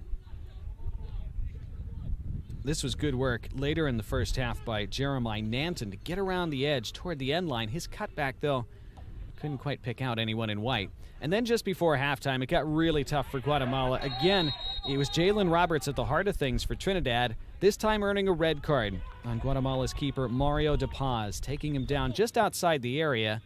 Subsequent free kick would be saved by substitute goalkeeper Nicolas Maraida. And that was all for the first half, but that made it so difficult for Guatemala in the second half. They only had a couple occasions where they were able to get numbers forward in the attack as they tried to chase that equalizing goal. This free kick following a foul was much too close to the goalkeeper and pretty simple for Christian Telfair. This was one moment where Guatemala looked like they might have something on the counter, but the touch was just a bit too heavy from Jorge Yol. Trinidad didn't create too many opportunities in the second half, but they also didn't need to. They were pretty smart about managing the ball. This was a good run and good persistence by Samuel Balfour that resulted in a save from Maraida. That shot over the bar from Joshua Perez, about the closest Guatemala came in the second half. Here's where they thought they might have a chance to break in, but it was a wonderful last-ditch tackle by Akeem Duncan, helping Trinidad and Tobago salt this game away and claim third place at this tournament.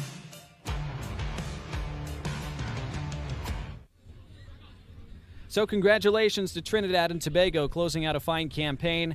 Now, in about 15 minutes from now, we'll be back with you for the build-up to the final in League B. It will be Jamaica and Puerto Rico. Join us then. Until then, I'm Donnie Barnes from Aruba, saying good afternoon for the moment. Again, it finishes in this third-place match. Trinidad and Tobago 1, Guatemala 0. Trinidad, the third-place finisher in League B at the Concacaf Boys U-15 Championship.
The Concacaf Boys U-15 Championship concludes in League B today in Aruba with the final of League B between Puerto Rico and Jamaica, as these two sides will play for a trophy at the end of this one. I'm Donnie Barnes. It's been a great week of competition in Concacaf at this Boys U-15 Championship. A record 39 teams participating across 3 leagues. Our match conditions 81 degrees. Breeze is very mild. Conditions themselves very good for a final here today. You see that beautiful trophy in the foreground there held up on that stand. That's what these two teams will be playing for here in just a few minutes.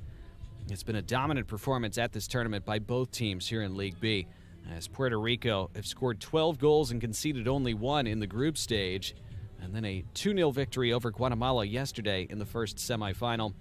Jamaica, 7 goals scored, none conceded in their 3 group matches, as they won all 3 of those. And then a 6-2 romp over Trinidad and Tobago in their semifinal yesterday. So 2 sides who have swept aside everyone they've faced to this point, and now they come head-to-head, where only one will remain atop the pile in League B. Again, 39 total nations participating in this Boys U-15 Championship, a record number in this tournament's 5th edition. Saudi Arabia, the guest country, of course, and so many sides showing so well and gaining such valuable experience. In League A, we'll have the final tomorrow between the United States and Mexico, both winning dramatic semifinals today, with Mexico triumphing 2-1 over Costa Rica, and the United States winning on penalties after an entertaining 2-2 draw against Panama. And so quite a week and quite a day already. Earlier in the 3rd place match on this same pitch here in Aruba, it was Trinidad and Tobago securing 3rd place with a 1-0 win over Guatemala. So in just a moment, we'll see these two sides take to the pitch. We will hear their national anthems, and then we'll look at starting 11s and bring you kickoff. It's a match that could go to extra time. It's the one time in this tournament where extra time is a possibility, remember. 70-minute games, 35-minute halves. If it were to be level at the end of 70, we would have 2 10-minute periods of extra time, and then penalties if necessary beyond that. So what kind of drama will we witness over the next 70 minutes or more? We'll begin to find out in just a moment, as it is Puerto Rico and Jamaica in the final of the Concacaf Boys U-15 Championship League B, and it is next.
The national anthems of Puerto Rico and Jamaica before this League B final at the Concacaf Boys U-15 Championship.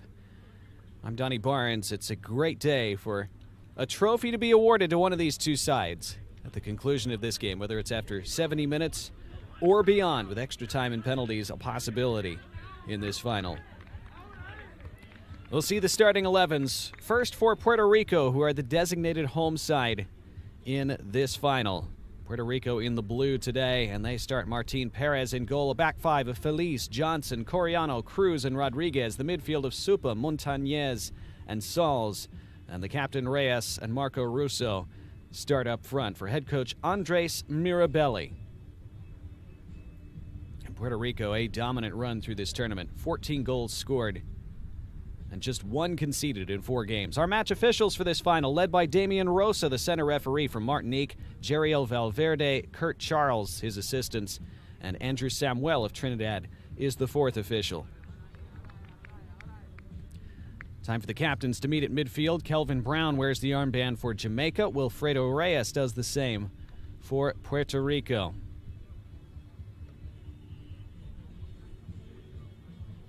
This is a big day for Puerto Rico. It's a big day for both these nations, both these federations. Puerto Rico, a side that have been growing quite a bit in CONCACAF over the last couple decades. And even though this obviously isn't a senior level title at stake today, it's a chance for them to lay down another marker that their improvement, their growth, their expansion is continuing. They've already shown that, to be fair, in this tournament, but they really want to make that statement by going all the way and lifting that trophy now. And for Jamaica, of course, they're a side that's been to the World Cup in the past. They're trying to rise yet again as they start Jaheim Gray in goal. Walters, Brown, and Hewitt on the back line along with Gray. Clark, Henry, and Savage in the midfield. Kelvin Brown and Samuel Taylor are their starting strikers for head coach Andrew Pert. Jamaica will be in their signature gold and green kits. And Jamaica did not concede a goal in the group stage with 7 goals scored, and then that 6-2 victory over Trinidad and Tobago yesterday. So 13 goals scored and just 2 conceded for them in this tournament. So it's two sides that have been terrific through 4 matches, and they need one more big performance to lift a beautiful trophy.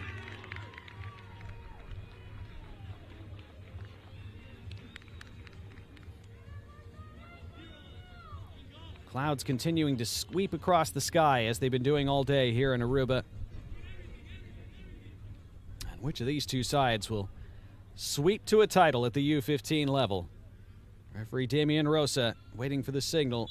We've reached the top of the hour, and we are underway in this League B final here in Aruba. Puerto Rico and Jamaica. One of these two sides will have a lot of joy at the end of this game, and an early shout for a penalty from Jamaica, but get up, says the referee. And a lively start to this game.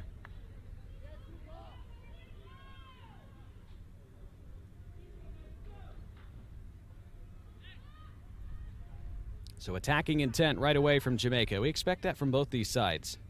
Already outlined how many goals they've both scored at this tournament.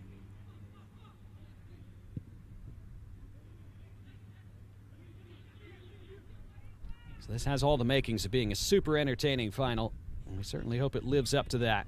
This entire tournament's been great all week at the various league levels. In the United States and Mexico coming up in the League A final tomorrow. The League C final is going on right now between Suriname and Turks and Caicos. We'll keep you apprised of developments in that game as they take place. Offside flag up against Puerto Rico on their opening attack, just over a minute in.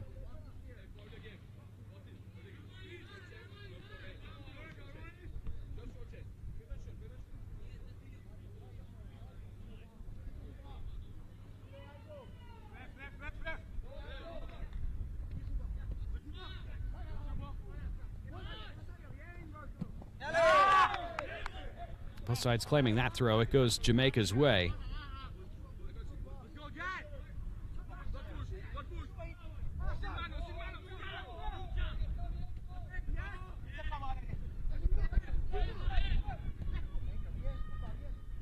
Jamaica with the early possession. One scooped forward, creates a awkward situation for the defense. Jamaica might have something here at the top of the area. Sent to the right side. First time effort. And it's the opening goal of this final. And Jamaica strike just 2 minutes in. It is Tevin Savage with a savage beginning for the Reggae Boys.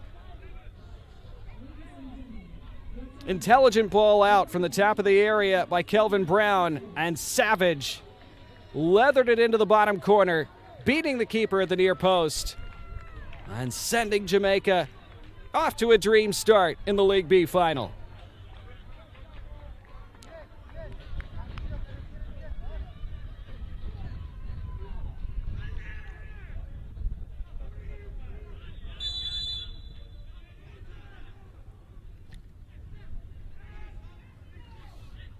Well, Puerto Rico, having been so dominant in this tournament, hit by an early punch in this final. Can they recover now as they look to get it right back? First time they've really gotten forward, it's Fabian Sauls. His attempted cross blocked toward the corner and put out for a throw.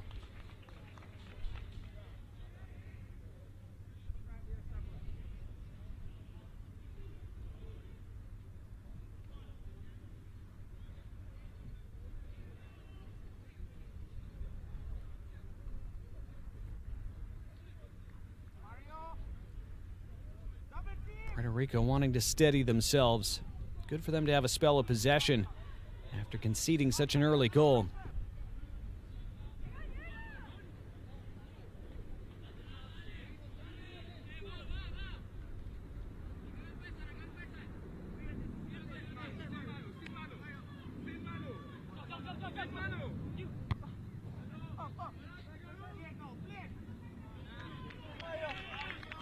This is a Puerto Rico throw. It's been a decent response from them.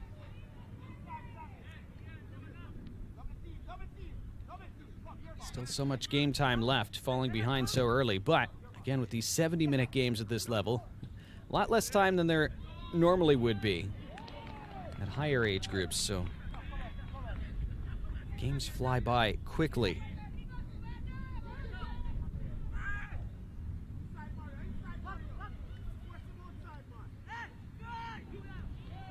Good play by Puerto Rico down this right side. Able to put in the cross. Didn't really have anybody in blue available for it. Comes back to Marco Russo.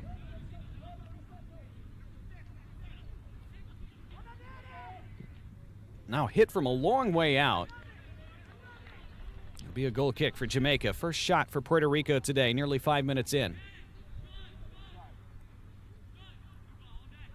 Tevin Savage giving Jamaica the lead. Right on the stroke of 2 minutes. And earlier today, Trinidad and Tobago taking third place over Guatemala here in League B. It was Martinique claiming third place in League C with a victory over Bonaire.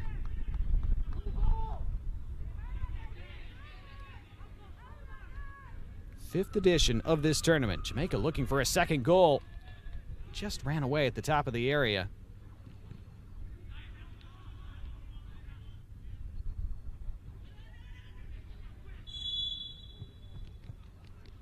Now the whistle stops play.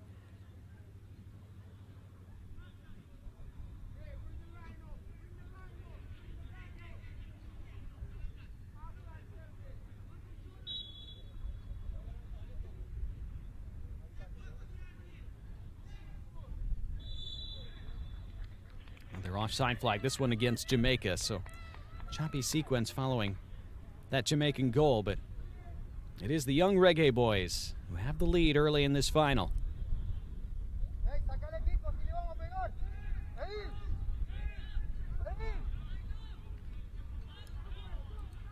Mentioned Jamaica's head coach is Andrew Pert. He was recently appointed their head of coaching education, the Jamaican Football Federation. He's just 32 years old. He was the head coach at the University of the West Indies before being named to this role. Tasked with continuing to raise the bar for coaches in Jamaica and the wider region. Holds a Concacaf B license. his bachelor's degree in geography from a Jamaican university. You see him there in the foreground, hoping to lead his side to a trophy here today. They're off to a perfect start in that quest. Even though he's only 32 years old, Pert's already been coaching for 10 years at various age groups in Jamaica. Grassroots, high schools, the Jamaican Premier League, and now at the national level.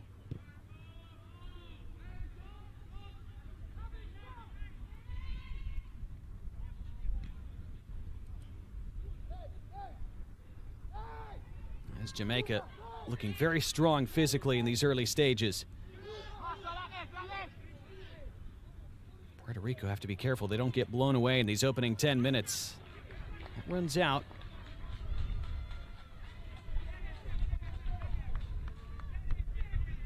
Goal kick for Puerto Rico. They are struggling to deal with Jamaica. Now we saw Trinidad in our third place match earlier today hardly get a hold of the ball in the first 10 minutes against Guatemala, but then hit them with a lightning counterattack in the 13th, and that turned that game around permanently, as it turned out. So Puerto Rico will hope that they can find their footing in this game.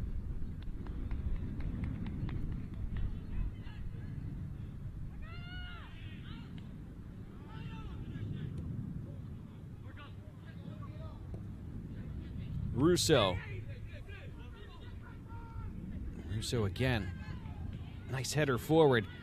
Puerto Rico looking to connect toward the top of the attacking box, but runs back to the far touchline.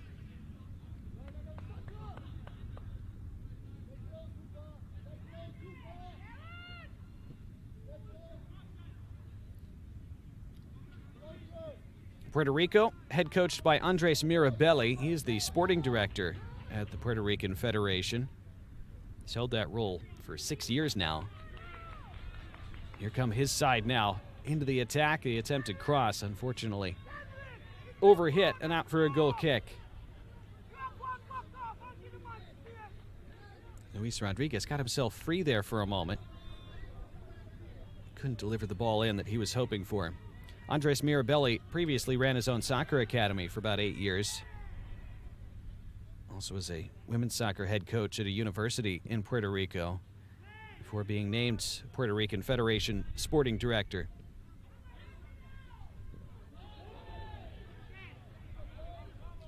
It's good work by Miles Johnson through the middle of the park for Puerto Rico. Jamaica able to take it away, though. They look to counter, and those counters are going to be on for them in this game. And it is on here, and it's Kelvin Brown who's already set up one goal. See his strength and his size. So difficult to separate from the ball once he gains it. 10 minutes on the clock in this final. Jamaica on top.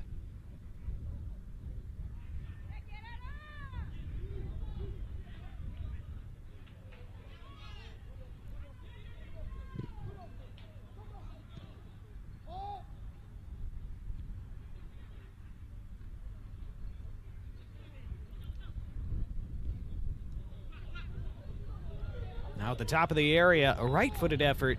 Not quite able to wrap his foot around it. Was Samuel Taylor. But they continue to work themselves into decent areas at the top of the box, Jamaica. Taylor trying to get turned and strike that toward goal. Puerto Rican supporters in attendance on the near side of the pitch. They're trying to encourage their team into this game. They win that loose ball in the middle of the park, but can't win the subsequent one.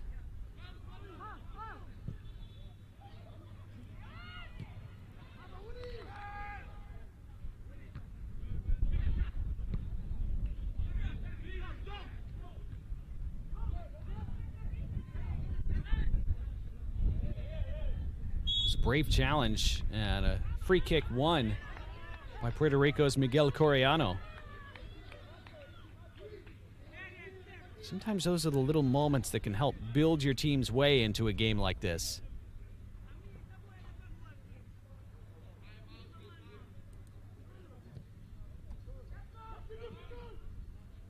Puerto Rico at senior level, known as El Huracán Azul, the Blue Hurricane, never qualified for a Concacaf Gold Cup, let alone a World Cup.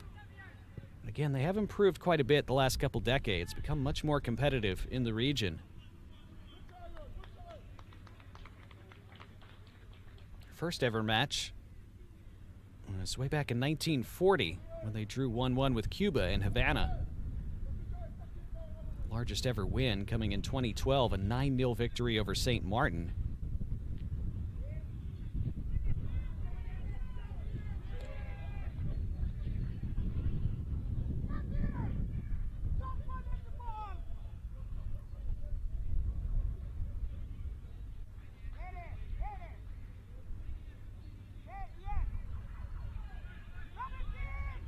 From the throw, a turn at the top of the area and a strike toward goal, and the goalkeeper has to beat it away. The first save of the game for Jaheim Gray.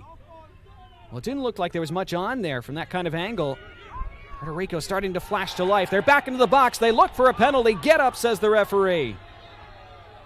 Big shouts from Puerto Rico. They thought they should have had a spot kick. The fourth official is gesturing for the Puerto Rican coaches to get back in their area.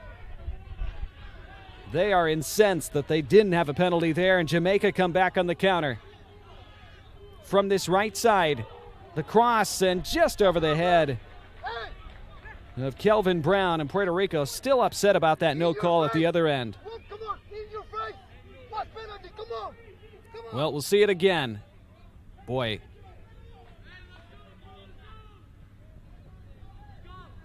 There certainly appeared to be contact. It was right on the line.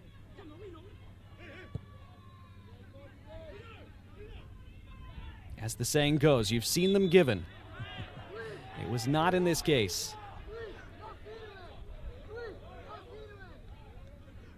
To be fair to Damian Rosa, the center referee, he established a precedent early on. Remember, Jamaica had a penalty shot about 30 seconds into this game. He told that player to get up as well, so he's clearly set a high bar for awarding penalties and fouls in general in the early stages of this final. And you often see referees do that in a final. They desperately don't want to be the one that decides a match like this. So it is very common to see that extremely high threshold to award a penalty in a final. Of course, at the senior level these days, with the advent of VAR, that has changed a bit lately as we look at this foul against Jamaica's Tevin Savage, who scored their goal 2 minutes in to give them the lead. So in the VAR era, we've seen a lot more penalties awarded in games like World Cup finals, for example. But at lower levels where you still don't have VAR, that older standard still very much tends to apply. And I think we've seen that already a couple times in this game.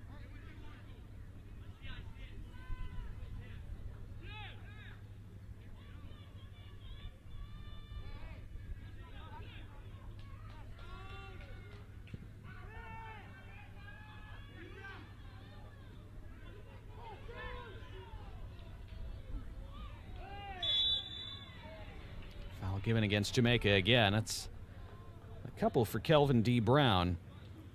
Yeah, there are 2 Kelvin Browns on the pitch for Jamaica. That's why one of them is designated as Kelvin D. Brown. That's the one who just committed the foul, number 15. Number 14 for Jamaica, simply known as Kelvin Brown. No D. There's also Kenrick Brown, number 12 for Jamaica, so there will be a quiz at halftime. Meanwhile, this is Tevin Savage, who was making progress down that right flank, but then was stopped.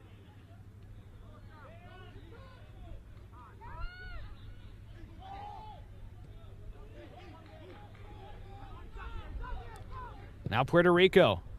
To the top of the box, the little back heel flick kept it moving, but they didn't have a whole lot to attack it in the area, and they were offside.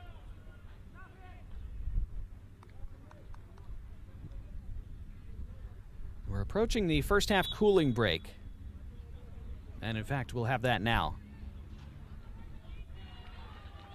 So a chance for both sides to gather themselves nearly midway through this opening half of this League B final.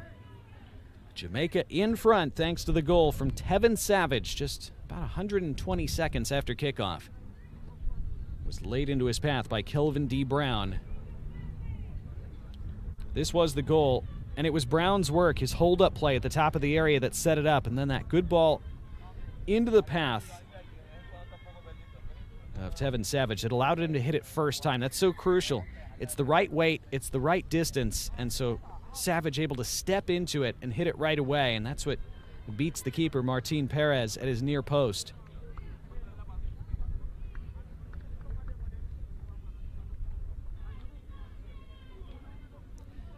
Neither side wearing names on the back of their shirts, but the celebration from Tevin Savage, it still applies.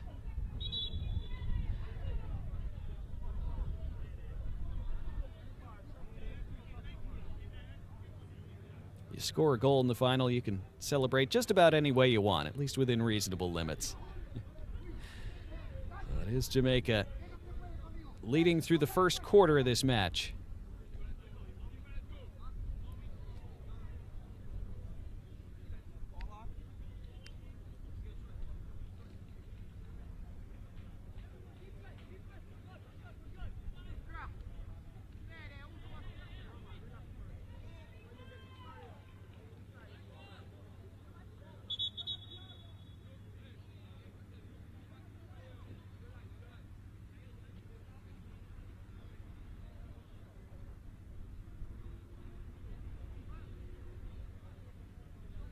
So out of that cooling break, Jamaica will put the ball back in play.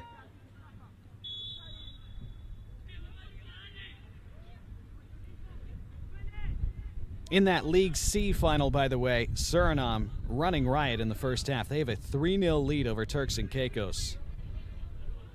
So Suriname, even though there's a lot of game left there, appear to be headed for the title in League C as they continue their rise at all age levels in Concacaf. Jamaica lobbing this one forward. It'll be taken by the goalkeeper, Martin Perez. Suriname with 3 goals in the last 5 minutes in that final.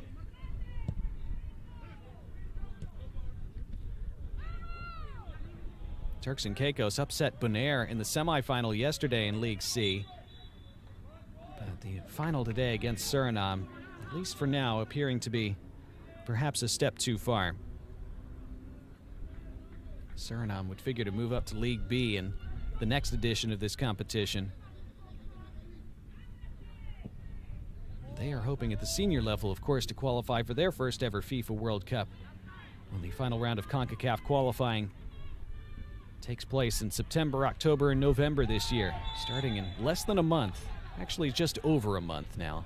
So there's a free kick for Puerto Rico on the halfway line. Approaching 20 minutes played in this final.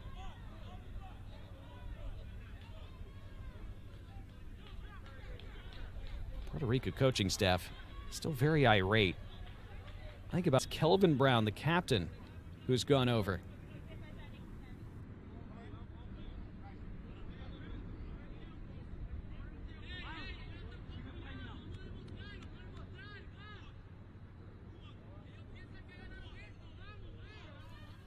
Yeah, it's not a good sign indeed when the player starts grabbing at something when there's been no contact.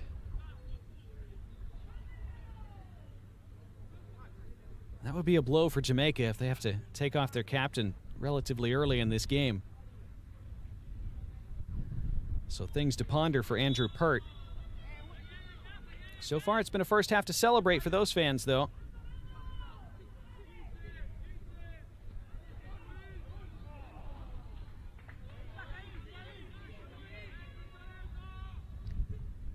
Jamaica wanting to take time on the ball here as they get ready to send a substitute on. And in fact, they have done that now. Malik Wellington has come on for Kelvin Brown. So Jamaica's captain unable to continue in the 22nd minute. We'll see if that changes the balance of this game at all. So Wellington on for Brown. This will run out for a goal kick. Substitution for Jamaica. In number 16, Malik Wellington. Out number 14, Kelvin Brown.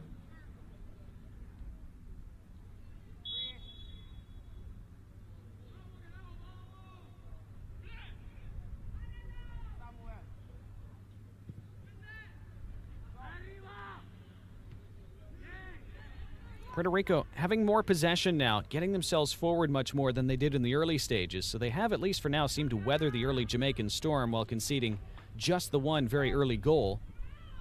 They're very much in this final.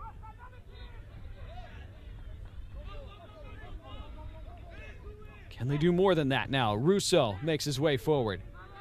Finds a teammate toward the top of the 18. Looks for the return ball. They do get it back. Now Russo is fouled, and a free kick coming up. Looks like the first booking of this final as well for persistent fouling. It is Davion Clark who goes into the book in the 24th minute.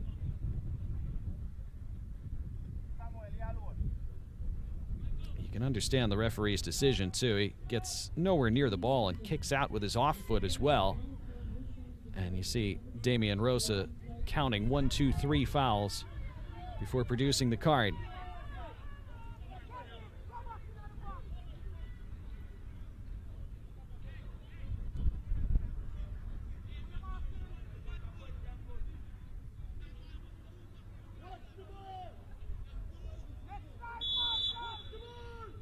What can they produce from this free kick now? Puerto Rico trying to curl it to the back post. Wasn't quite enough on it.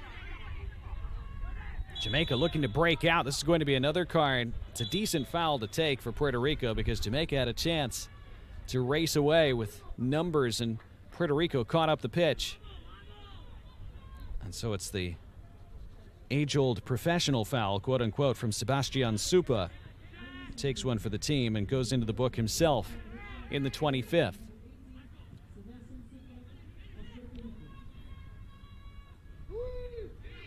So both teams with one booking now. Jamaica with the game's lone goal of this first half. Another foul against Puerto Rico.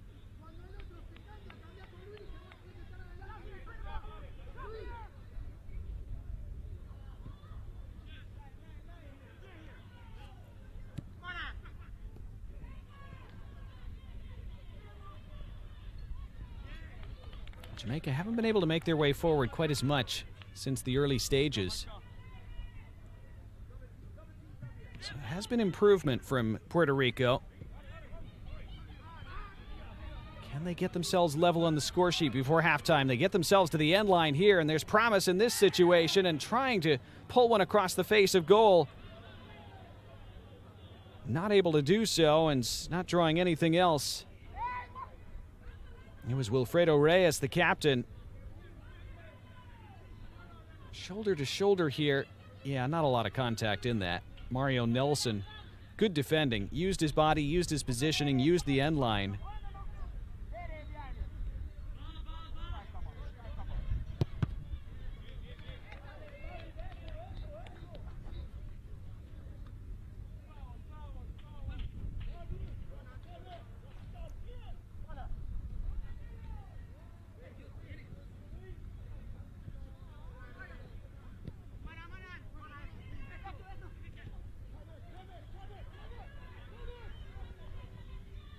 Oh, this is a good mazy run and a raking ball forward. That is excellent play from Samuel Taylor. And a right-footed strike.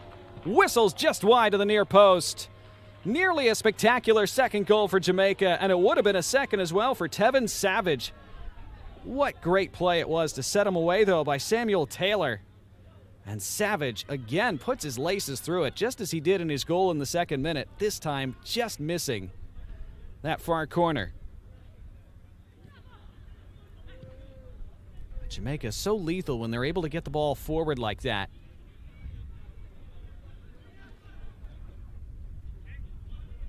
Suriname have yet another goal in that League C final, by the way. They now lead Turks and Caicos 4-0 in the 25th minute.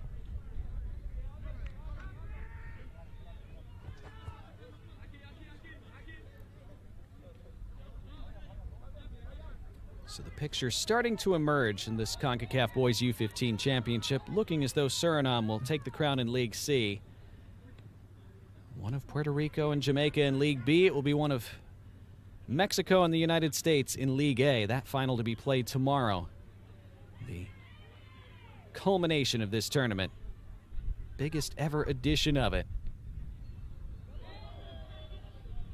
Some more good play from Jamaica on that far side.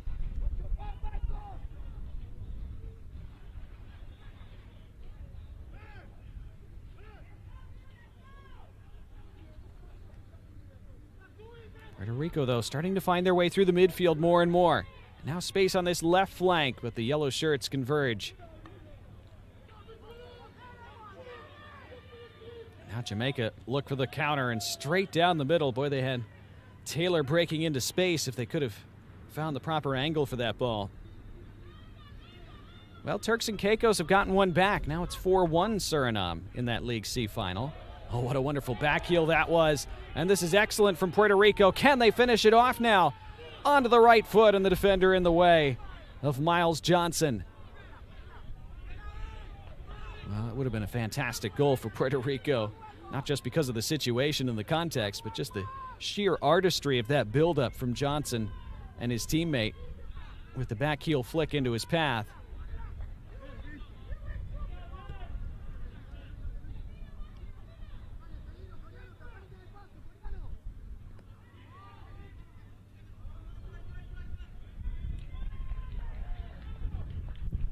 First half flying by. 6 minutes plus stoppage time remaining. Ball over the top. Goalkeeper staying on his line, but the angle takes it just out of the path of the striker and shielded out for a Jamaica throw.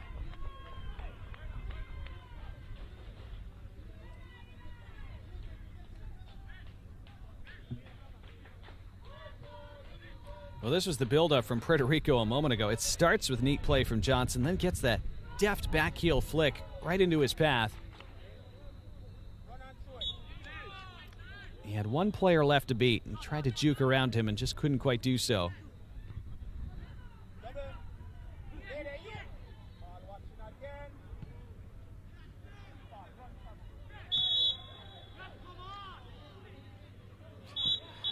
Foul against Puerto Rico, and Miles Johnson's going to go into the book now. I'm not sure if that's for the foul or for dissent. Looks like it's going to be for persistent fouling. He was really irate after the call. You heard him yell, "Ref, come on." Puerto Rico have got to keep their heads here. It's okay to be frustrated with decisions that you feel are going against you, but you have to stay level-headed, especially in a final like this. And it's difficult to do. So much emotion, there's so much at stake. Much easier said than done, but it's imperative. And Puerto Rico at times in this first half have been, as this right-footed effort slices high and wide, as they continue to shoot from all angles. Jamaica, Samuel Taylor letting that one go. But at times in this first half, Puerto Rico have been in danger of letting things overheat.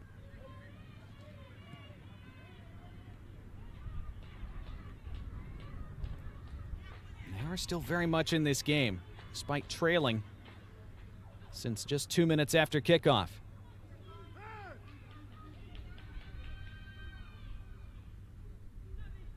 Big battle for this ball. Jamaica win it back. Spread wide onto the left foot, and the flag goes up for offside.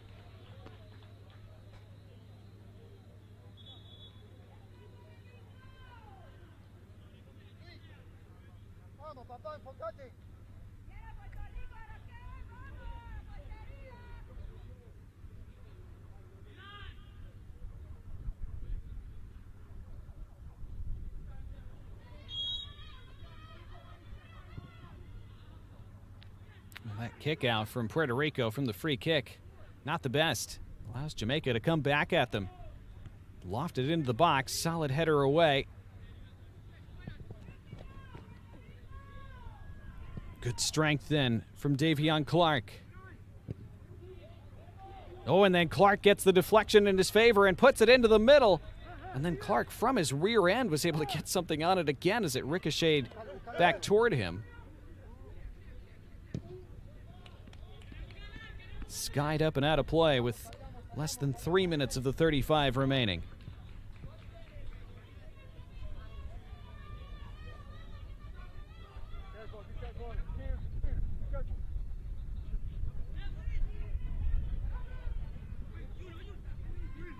Puerto Rico hoping to equalize this final before halftime. Jamaica's defending, though, in their own third has been good.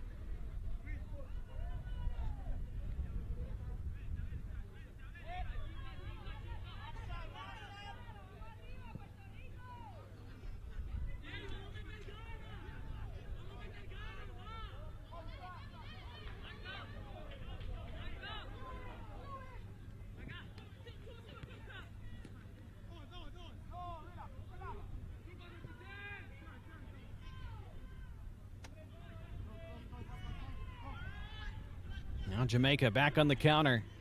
A second goal for them before halftime would certainly make it difficult for Puerto Rico. Sylvan D. Brown on the end line. Into the middle it goes, and it's scuffed wide. Great chance for Tevin Savage to put Jamaica firmly in command of this final. And he couldn't contact it cleanly. And again, Kelvin D. Brown, so difficult to separate from the ball with his size and strength. Just shrugging off Puerto Rican defenders and teeing up Tevin Savage. To be fair, it was on the full volley. It wasn't along the deck. So it is a challenging technique, but Savage would have hoped to have made better contact there. And if it had been any kind of better contact, it's likely in the net. Instead, Puerto Rico with a minute to play in the half will learn an attacking throw.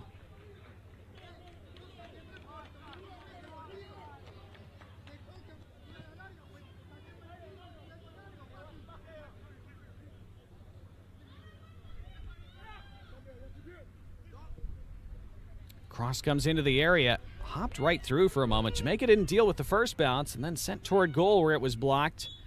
And then the foul. And a Jamaican free kick.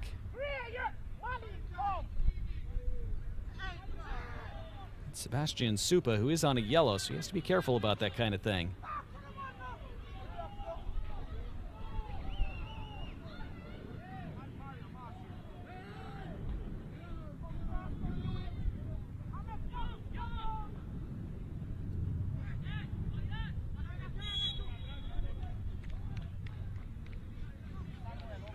Let's see, Puerto Rico free kick in a pretty promising area as we tick into 2 minutes of stoppage time at the end of this first half, as indicated by fourth official Andrew Samuel.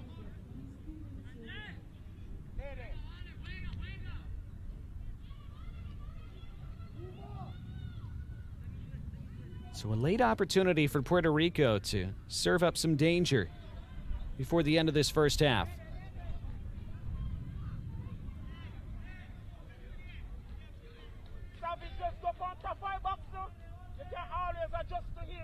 Luis Rodriguez lining it up. And ready for the second ball. Who are the 16? Two in the wall for Jamaica.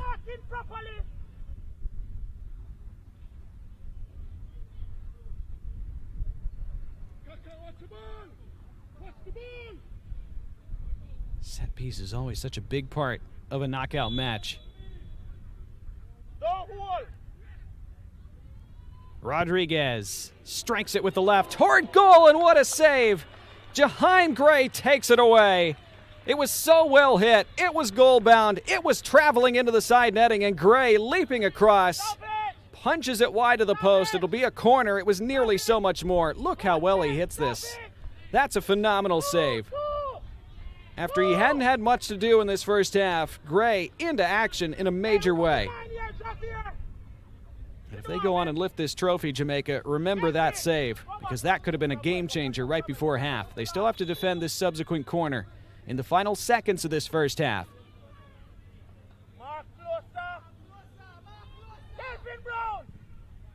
Outswinging ball, trying to win the flick at the near post, and Jamaica scramble it away, and there is halftime. What an end to the first half. It was nearly the perfect end of the first half for Puerto Rico, having absorbed the early gut punch of the third-minute goal off the right foot of Tevin Savage. Puerto Rico were able to haul themselves into the match from there, and they so nearly were level just a moment ago, but it is Jamaica carrying this advantage into the break in this Concacaf Boys U-15 Championship League B final. It is Jamaica 1, Puerto Rico 0.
show good skill on the ball. They won a late free kick, as first card of the match was shown to Davion Clark of Jamaica. From that particular free kick, they weren't able to create a whole lot. Jamaica always looking dangerous on the counter, and the longer this game goes at 1-0, the more opportunities on the counter you suspect Jamaica will have. First booking of the match to Sebastian Supa for Puerto Rico. This was such a wonderful ball forward by Samuel Taylor into the path of Tevin Savage, who just missed his and Jamaica's second goal as he whistled it just by that far post. Kelvin D. Brown was so difficult to defend in that first half, and he drew another yellow card, this one to Miles Johnson. Jamaica had some opportunities to extend their lead. Yet again, Kelvin D. Brown, so tough to separate from the ball, and he was able to lay it into Savage's path. Savage, I think, wanted it a bit lower. Then the late free kick, and such a spectacular save from Jaheim Gray. It was so well struck by Luis Rodriguez, would have been a highlight reel free kick goal. In a final, no less, but it was Gray who took it away. And so Jamaica with the lead as we get set for the second half in just a moment, the League B final. That's second 35 with the possibility of extra time and penalties beyond that. It comes your way next. It's Jamaica 1, Puerto Rico 0.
So the second half of this League B final at the Concacaf Boys U-15 Championship almost ready to kick off. Jamaica with the 1-0 advantage through the opening 35 minutes. They scored just 2 minutes in through Tevin Savage.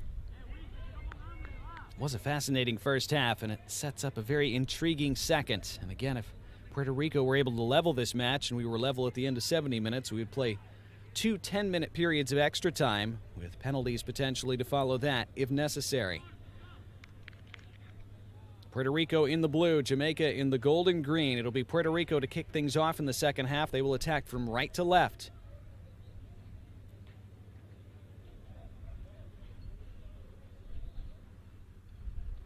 Both teams were back out on the pitch and ready to kick off very quickly out of halftime. Officials back out as well. Trophy at stake. The memories these players have formed at this young level, I'm sure they'll last a lifetime, but of course you want to cap off those memories by winning the thing, and that's what these two teams have the opportunity to do today. Right now it's Jamaica in a better position for that, but Puerto Rico still with time and plenty of ability to turn that around.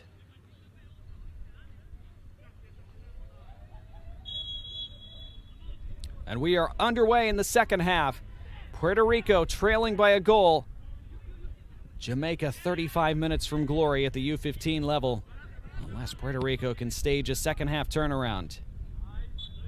The ball went out of play, and it's a Jamaica throw. Donnie Barnes with you. Happy to have you along here from Aruba. The League B final, the League A final at this U-15 championship coming up tomorrow between Mexico and the United States. The League C final being contested right now. That one in Curacao, as League C has exclusively been played in Curacao. It's Suriname with a 4-1 lead over Turks and Caicos entering the second half. Early throw here for Jamaica heaved into the box, and Puerto Rico able to deal with that.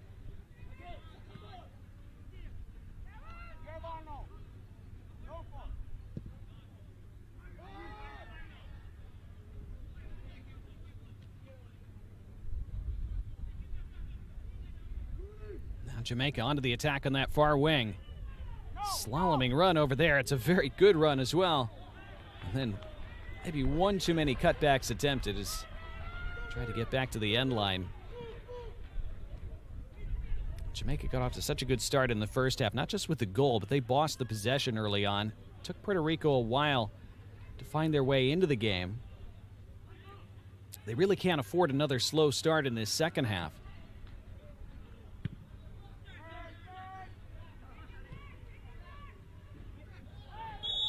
This is going to be a Jamaican free kick. It's a very good pass. Splitting the lines, and it would have sent Davion Clark away. The ball from Savage, who scored the goal in the first half.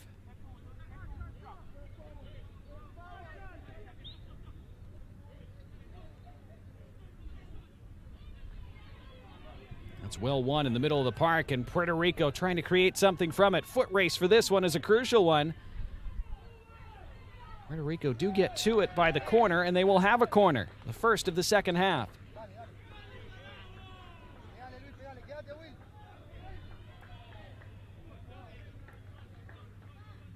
Suriname have just scored again to take a 5-1 lead over Turks and Caicos in the League C final. So they have 1 3/4 hands on the trophy, it would seem. But here it's Puerto Rico with an early set piece in the second half, trying to level up this League B final. Outswinging ball from Luis Rodriguez. Comes to the top of the area, and it's hit with the left, but into the teeth of traffic and didn't get through.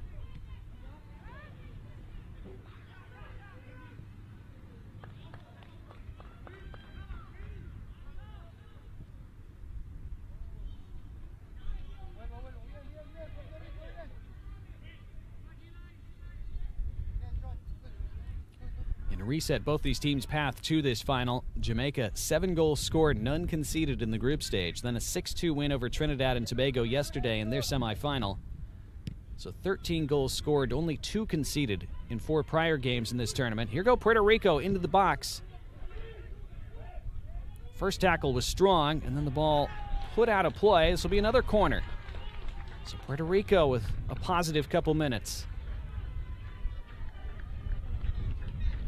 Determined work by Luis Rodriguez. Looked like he'd been stopped here, but he was able to hustle back onto the ball, and he forced Javier Henry to put it out. Can they pay off one of these set pieces, Puerto Rico? Low outswinger bounces in. Not well dealt with, but they get away with it, Jamaica. It was scrambled out eventually by Kelvin D. Brown. Trying to build something from there, and they could have something indeed. It's Savage in lots of space down the right. He has a teammate breaking into his left. Uses the underlap, but put way too much on it. And that's a missed opportunity for the young Reggae boys. Davion Clark it was who was making the run. Savage holds up his hand and says, "My fault." He's the reason they're ahead. His goal 2 minutes in is the difference in this final so far. He's had a couple other opportunities.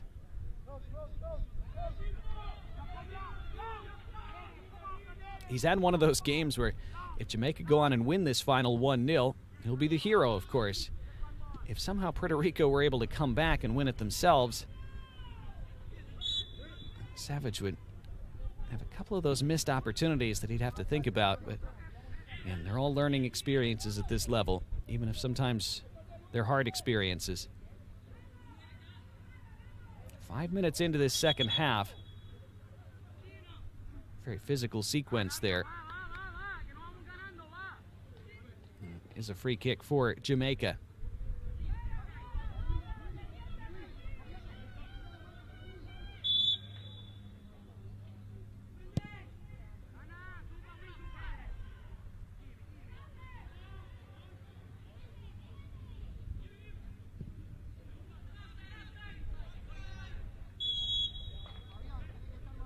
The offside flag against Puerto Rico.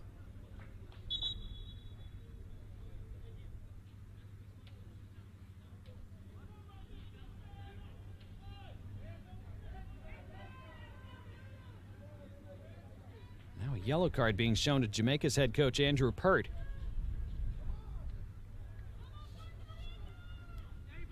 So in the first half, it was Puerto Rico's coaching staff and Andres Mirabelli who were visibly irate with the officials.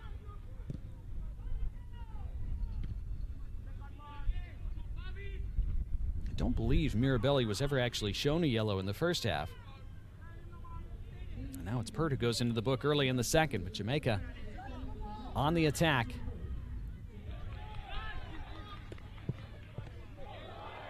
This is a strong run out of the back. Good ball forward as well, laid off by Troy Montañez. And they will have a free kick, Puerto Rico.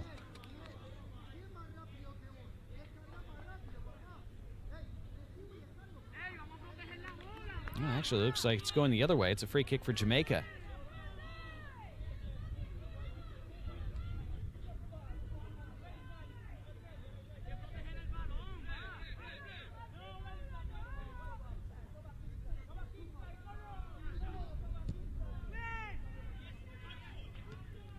Out of the top of the area.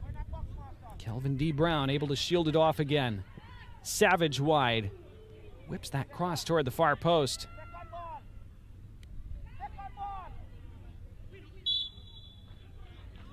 Free kick, Puerto Rico. Very stop-start sequence here in this early portion of the second half.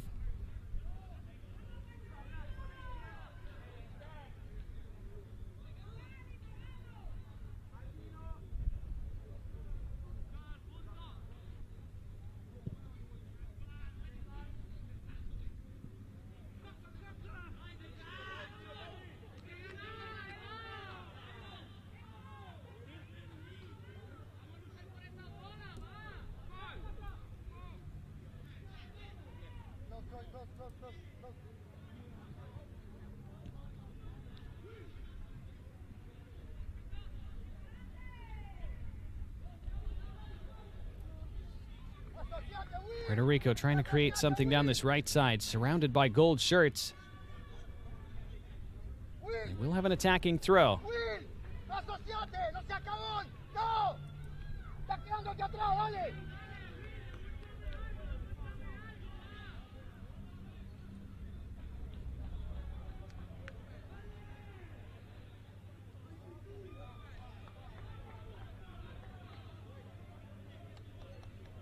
Bounce toward the top of the area. It's a chance to get turned toward goal here and then hit decently well, but well over the bar.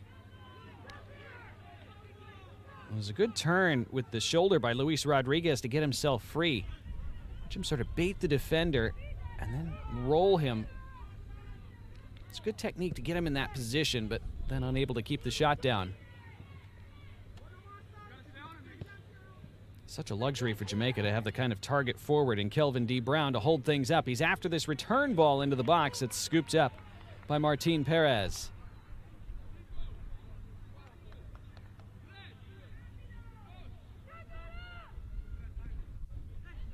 Jamaica, of course, at senior level, qualified for the World Cup in 1998 in France. They've been regular participants at the Concacaf Gold Cup, of course. 16 appearances at the Gold Cup, in fact. They're two-time runners-up. Been in the Copa America 3 times as well, including last year. Trying to add a boys U-15 League B trophy to their case here today. And they're in position to do so with 25 minutes to go. Here they come looking for that second. Kelvin D. Brown out to Savage. First-time return ball. Ball's at the top of the box and hit with the right, and it's just over the bar. Davion Clark with a swerving effort that nearly dipped under that crossbar. Had Martin Perez worried for a moment.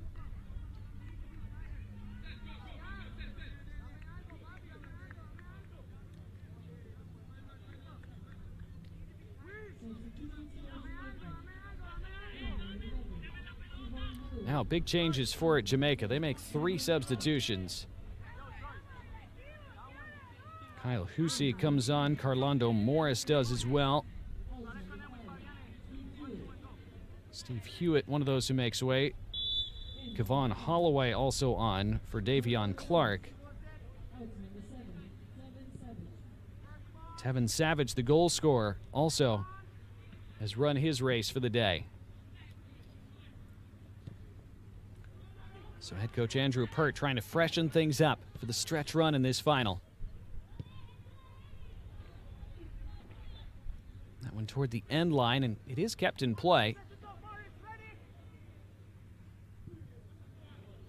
Whipped into the box then. It's going to hop all the way to this near side for Kelvin D. Brown. And Brown, the cutback, and it's stabbed wide.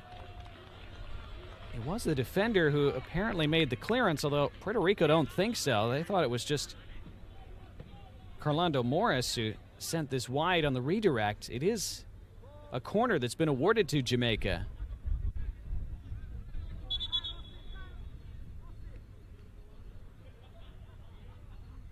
It was given as a deflection off the defender. That's why it's a Jamaican corner.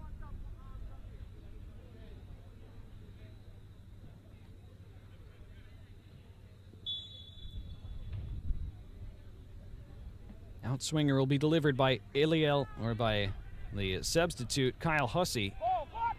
Chested down, and that shot well off target.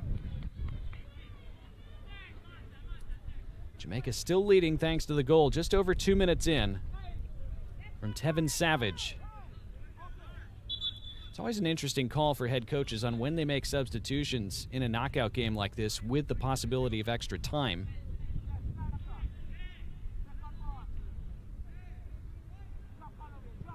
Always have to gauge who could potentially play, well, in this case, all 90 minutes at this lower level.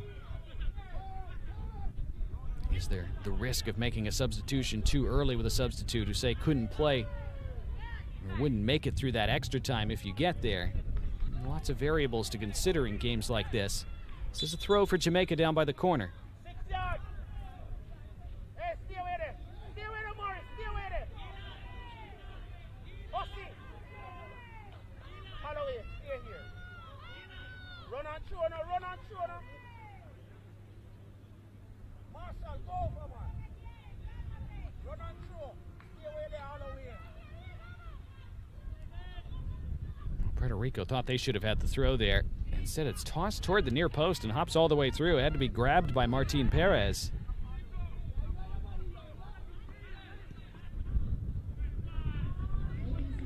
Eliel Feliz was shown a yellow, I think for dissent for Puerto Rico there.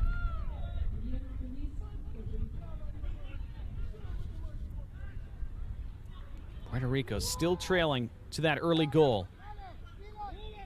Been able to advance it down the right flank, but no further. It's been difficult for them to produce end product in this game. That free kick just before halftime by Luis Rodriguez that was spectacularly saved by Jaheim Gray, which is really the only save Gray's had to make in this game, but it was an incredible save. Could be a match winner. Jamaica looked to release in behind, and the goalkeeper came off his line and was stranded for a moment. Kelvin D. Brown seeds it out for a throw. He's continued to be so difficult to defend for Puerto Rico throughout. Puerto Rico will make a double change now. They bring on Mateo Sanchez and Jeremy Rosero. Wilfredo Reyes, the captain, goes off.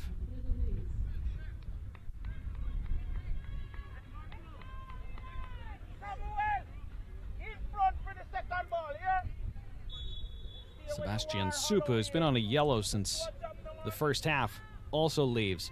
Long throw into the box from Jamaica.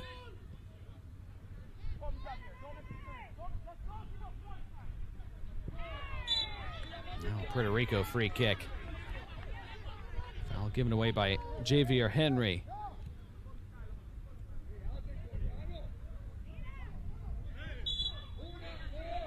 And again.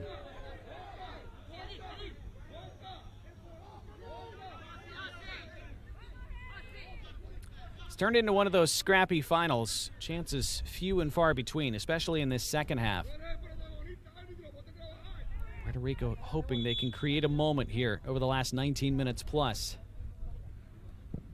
Adil Cruz with the free kick. It's one that was fairly simple for Jamaica to deal with.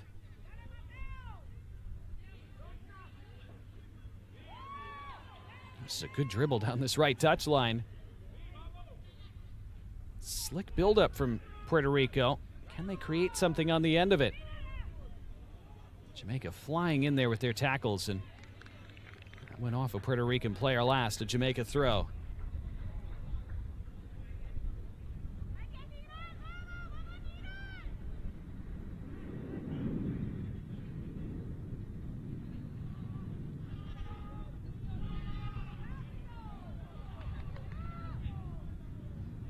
Foot race for that ball. Big coming together. Free kick Jamaica.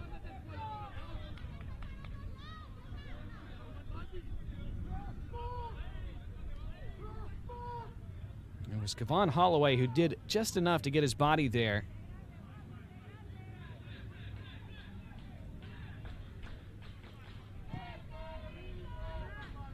Puerto Rican fans trying to raise the volume again. Here's Brown with the turnaround. Ball never went out of play. Breeze has picked up a little bit as this game has gone on. Jamaica very successfully holding Puerto Rico at arm's length for the first 52.5 minutes of this final. They'd love to add a second, and they have a chance to do so here. And with the right foot, it's speared wide. Good opportunity for Carlando Morris.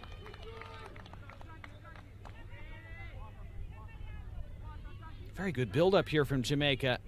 It rolls into Morris's path. I believe there was a block from the defender, actually. And we've reached the second half cooling break. 17 minutes to go. Suriname, at last report, still leading Turks and Caicos 5-1 in that League C final. But here in the League B final, it is still Jamaica leading thanks to that very early tally from Tevin Savage.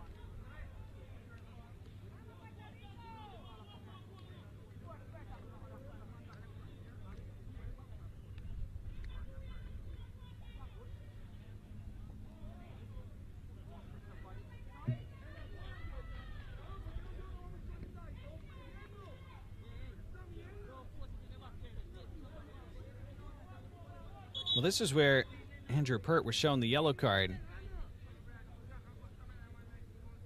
Not clear exactly what was said that led to that, but he and his side closing in potentially on a trophy. Be a good feather in his cap. We talked about him early in the first half, how he was just named to this newly created position within the Jamaican Football Federation as head of coaching education, which includes being the head of the U-15 side. And for Andres Mirabelli, I mentioned he's been in charge as the director of football, or sporting director, I should say, at the Puerto Rican Football Federation since 2019.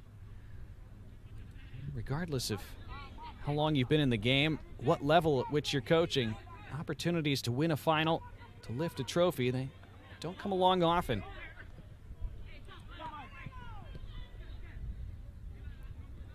These young men involved, of course, all of them hope to play for the senior national team in a few years, but again, no guarantee of that, and no guarantee you'll ever reach a final at any level. So it's not life or death. There are plenty of more important things, but it is a rare opportunity and one that you so badly want to take advantage of. We've seen the emotion on display throughout this game. This will be a Puerto Rican throw in the final 15 minutes.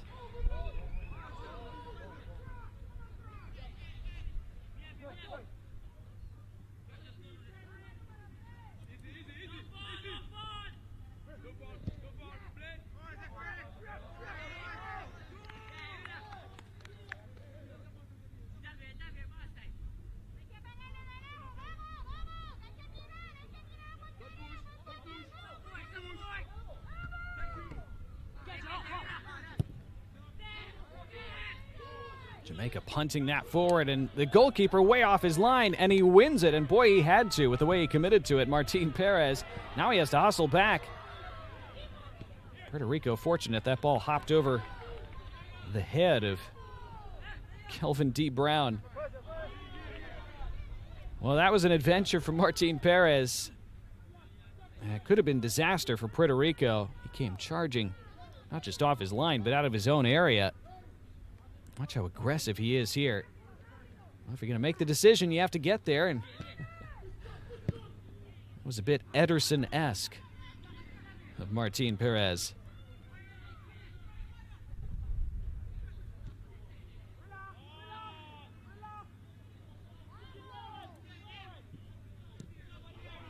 Oh, that's not a good giveaway by Jamaica. Wafted forward by Puerto Rico. They've not had many giveaways like that in the middle of the park, Jamaica. They've generally been quite disciplined about not giving Puerto Rico too many counterattacking opportunities. They've given them a free kick here, however, and in a pretty promising position as well. Jaden Jaime committing that foul.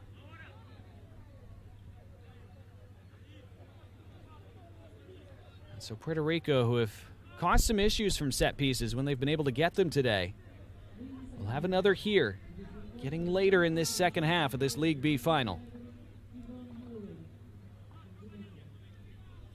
Suriname have just grabbed yet another in the League C final. It's now 6-1 Suriname over Turks and Caicos. So it looks as though we can preemptively congratulate Suriname on their League C title. This one in League B, very much still in the balance. Puerto Rico hoping to haul themselves level, possibly force extra time. Luis Rodriguez, who so nearly scored from a free kick at the end of the first half, whips in across this time. They win the first contact, Puerto Rico, but didn't fall to anybody in blue, and it's hammered away.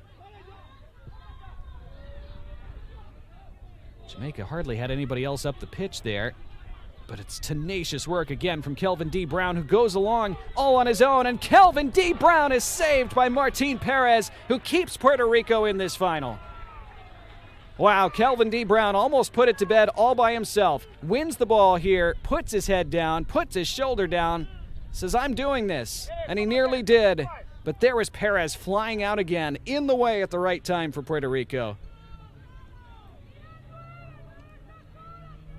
And if they somehow turn this around late, remember that save.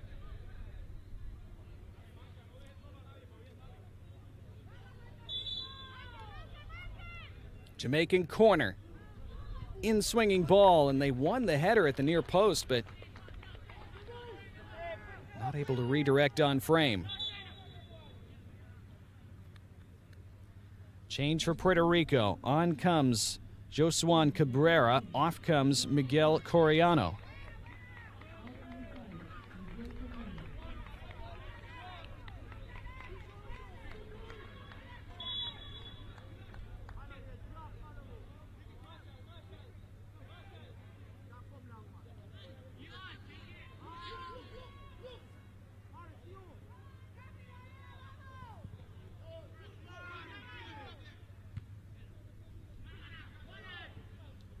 Jamaica winning that ball, and they have options on here. And with the right, it's sent toward goal again, but on the hop, it was gobbled up by Martin Perez. Shot taken by the substitute, Kyle Hussey. Didn't catch it as cleanly as he might have. We're into the final 10 minutes of normal time. And here's Brown again, and that one sliced off the outside of his foot and spins wide. Well, Kelvin D. Brown has been excellent in this final. He hasn't quite been able to find the final touch and finish. He had the assist on the goal in the third minute that still is standing up for now as the winner.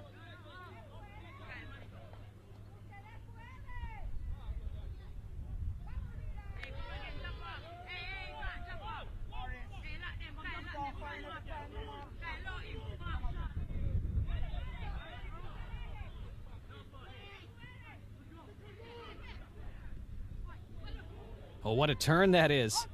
It's Kevon Holloway laying it off for a teammate, but not doing so successful.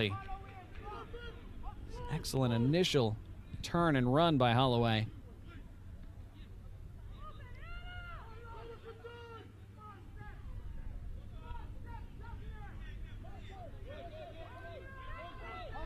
Now Puerto Rico, desperate to create something at the other end. Jamaica have been on top for the vast majority of this game.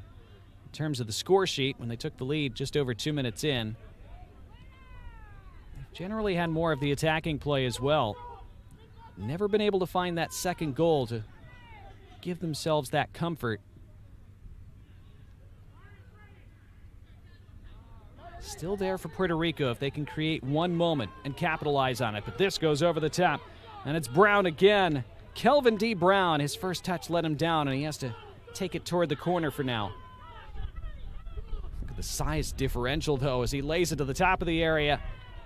And then it was blocked off the foot of Kyle Hussey again.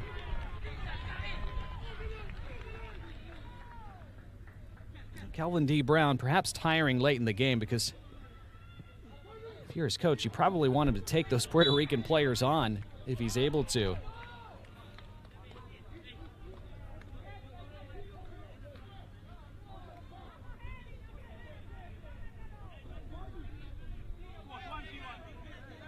Puerto Rico, after a decent start to this second half, haven't had a lot in the attack.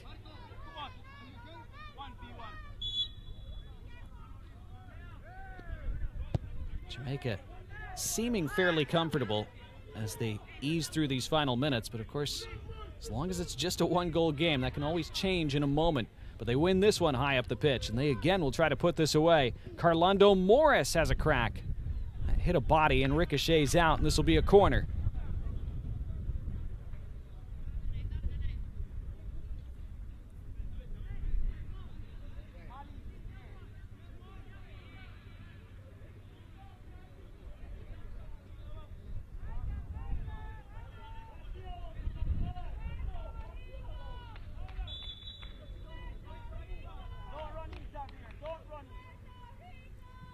That subsequent corner swung in and flicked at the near post. Came off a player in blue.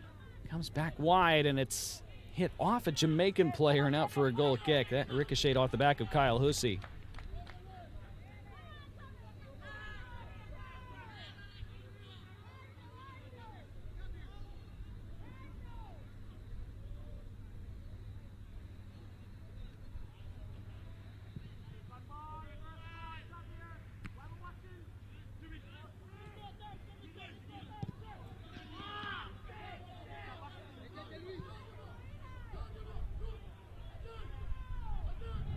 Oh, it's going to be a Jamaica free kick, is it? No. Play on, says the referee. Player stays down for Jamaica. Puerto Rico continue up the other way. That's scuffed out. It is a Puerto Rico throw.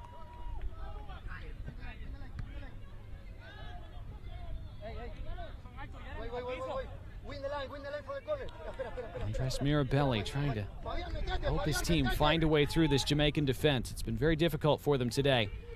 Toward the end line, can this be kept in play? It can. It's put across the face of goal. Falls at the top of the area. Through a maze of gold shirts and unable to find a way through for now. It was Jeremy Rosero.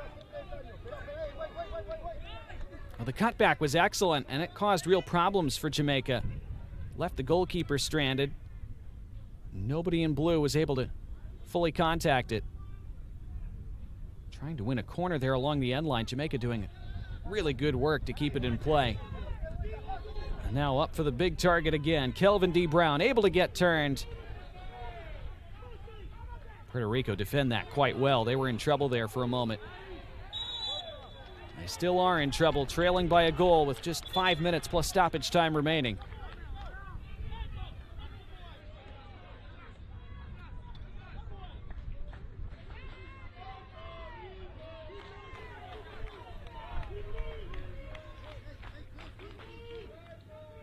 Late challenge there from the Jamaican player. Eliel Feliz punching it forward for Puerto Rico. Jamaica tough to beat in the air. That's been a big key in their success defensively today. This cross toward the top of the 6-yard box. They win another header.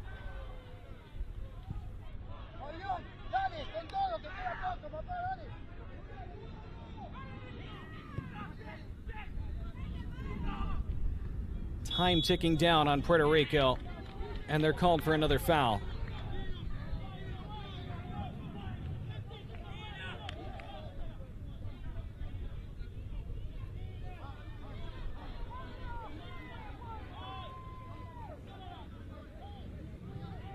Jamaica in a spot where they need to manage these final minutes and find ways to take as much time as they legally can over free kicks like this.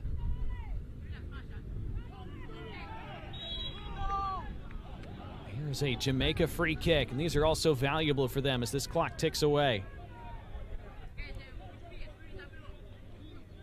It's just a poor foul at this stage of the game by Adil Cruz.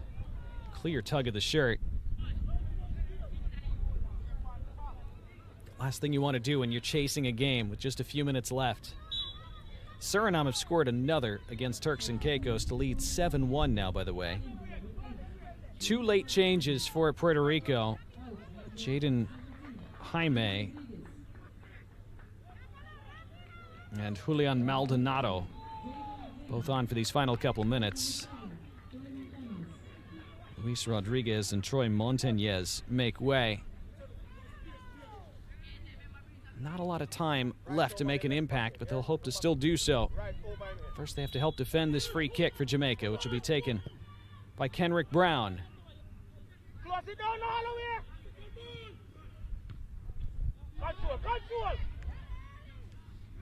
Control. Go down the line and cross. Brown back onto it now, but a foul had been given against Jamaica this time. Puerto Rico have not really created a clear-cut opportunity in quite a while.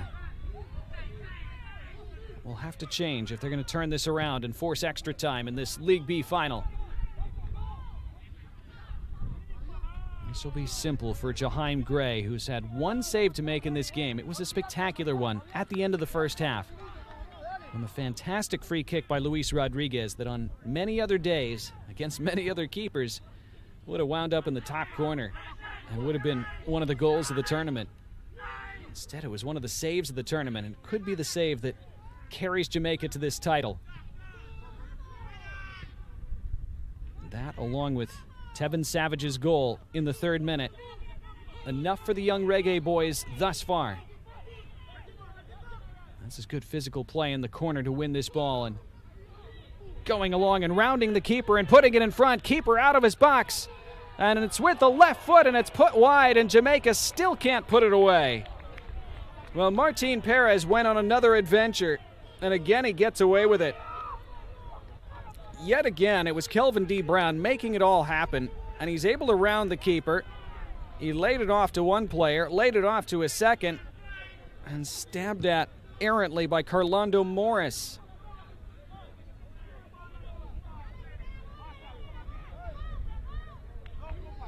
Well, at the moment, it might not matter for Jamaica, and they win this ball back as well. Clipped into the middle.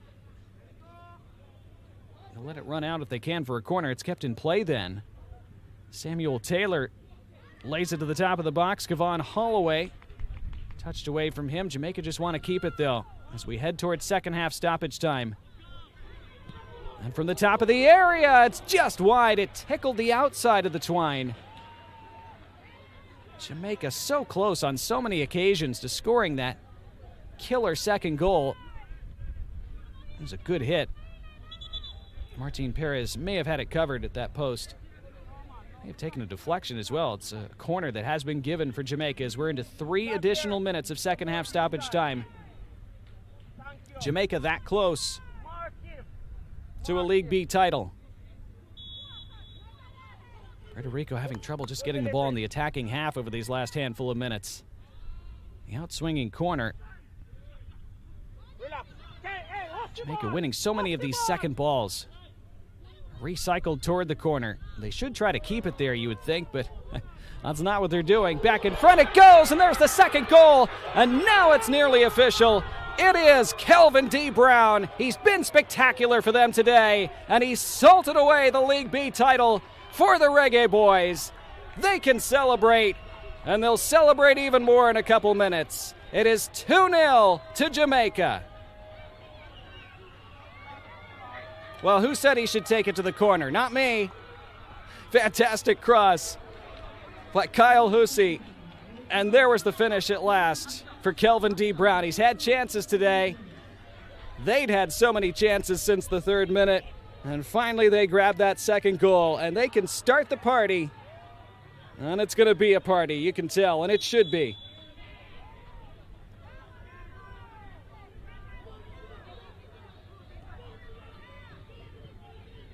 And they've deserved it on the day, Jamaica. They've been the better side for the vast majority of this game.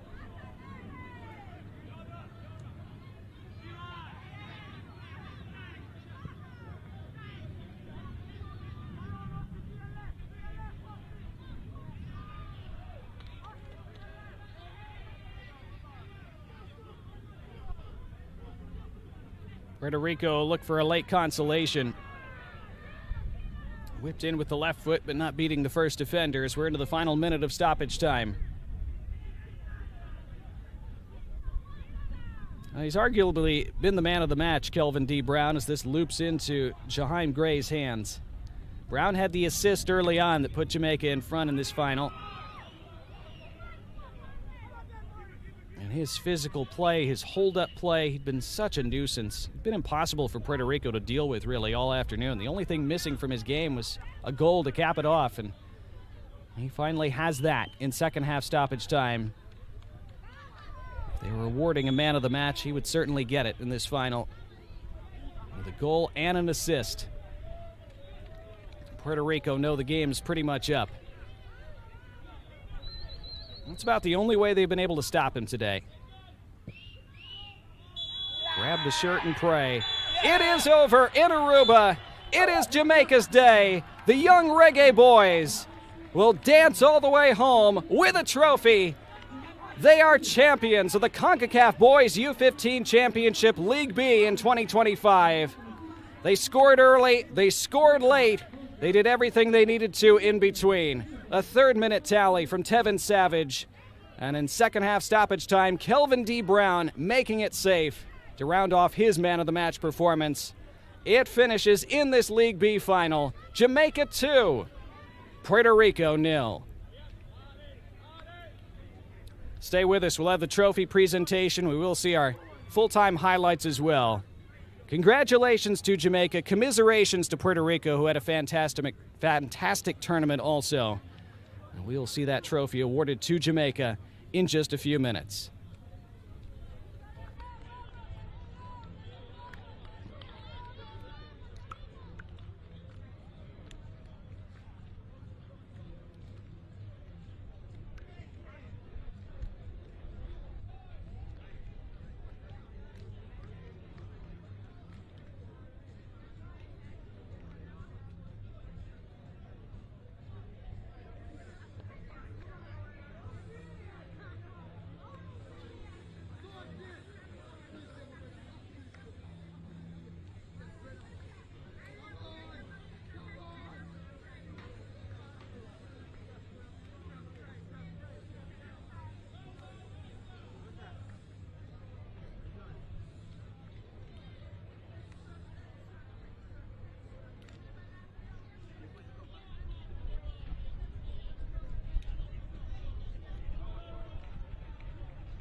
Congratulations to the winner of the 2025 Concacaf Boys U-15 Championship Final, Jamaica. So we welcome you back to this awards ceremony following the League B final at the Concacaf Boys U-15 Championship. Medals will be awarded to the third, second, and first place teams from the competition. Referees from this final will also be awarded medals as well. But Trinidad and Tobago taking third place earlier today with a 1-0 victory over Guatemala. So they have stuck around for this final to receive their third place medals. And the young Soca Warriors with a really strong tournament. They were fantastic in the group stage with the 2-0 victory over Antigua, a 2-0 win over Bermuda, and then a 3-0 triumph over Barbados. First, the officials being recognized. And Damian Rosa was the center referee for this final. Jeriel Valverde, Kurt Charles, the assistant referees. Andrew Samuel was the fourth official. Always special to get to participate in a final, either as a player or coach or as a referee. So congratulations to those men who achieved that today and received their medals to commemorate the occasion.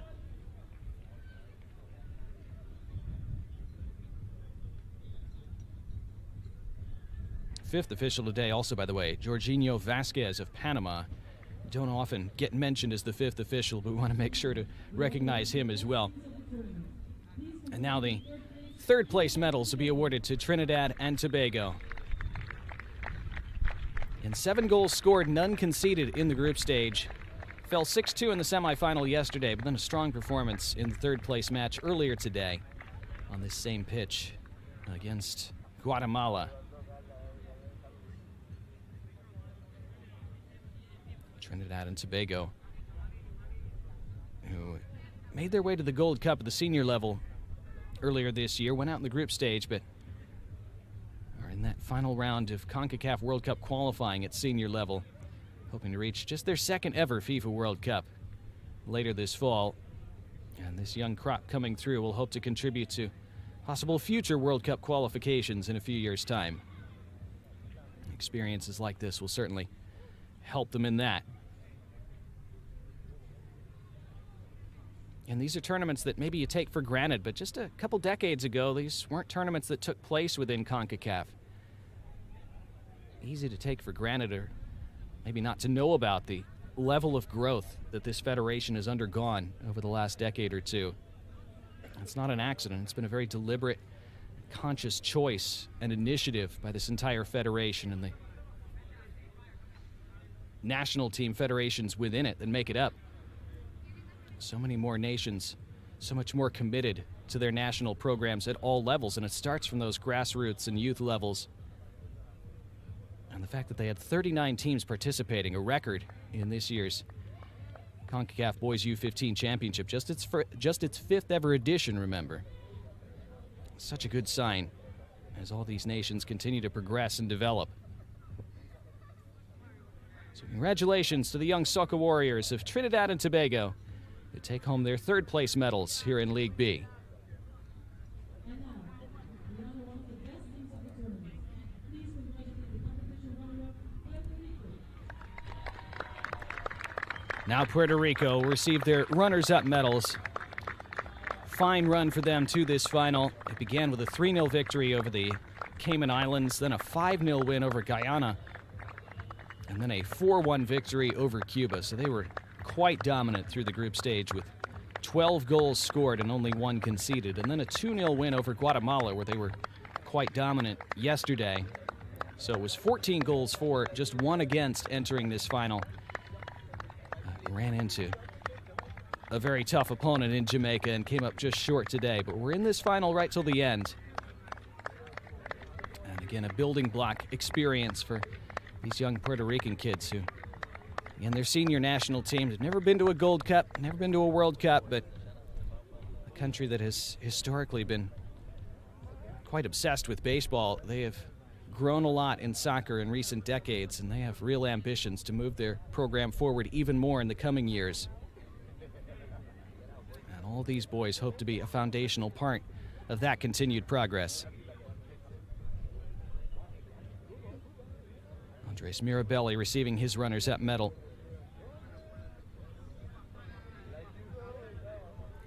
So, always disappointing to have to go up before the winners for those runners-up medals after a final like this. It's not what they envisioned coming into today. So it's always a more disappointed-looking team photo, but again, lots of experiences that they can take away from this. Great memories that have been made, too, no doubt. So congratulations to Puerto Rico. Second place at this year's League B in the Concacaf Boys U-15s.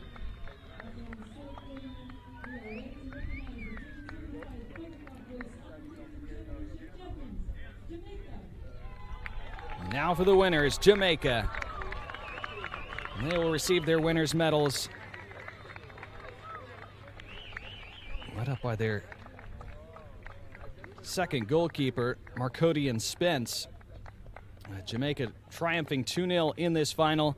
They won their group opener in Group D 2-0 over Belize. Then a 4-0 victory over Aruba, a 1-0 win over Curacao, where they really had to battle. And then a 6-2 dominant performance over Trinidad in the semifinal yesterday. They were pretty dominant for quite a bit of this final as well, even though it took them a long time to put the game away in second half stoppage time. Didn't give up too much to Puerto Rico. Besides that late free kick in the first half, which would have been an absolutely spectacular goal, instead an absolutely spectacular save from Jaheim Gray. It's really the only save he had to make all day, but it's the definition, as he receives his medal now, is the definition of a goalkeeper only needing to make one save, but coming through in that key moment in a final. So congratulations to him, and of course Tevin Savage opening the scoring in just the third minute that put Jamaica in the driver's seat so early in this final. And for the most part, they never left it. And then Kelvin D. Brown wrapping it up late on. Congratulations as well to Andrew Pert. Talked about him in his first year in charge of coaching development for the Jamaican Football Federation, and already bringing home a trophy to show for those efforts. There is Kelvin D. Brown receiving his medal, scoring the late goal that iced this tournament and this trophy for Jamaica. And he was just excellent throughout this game.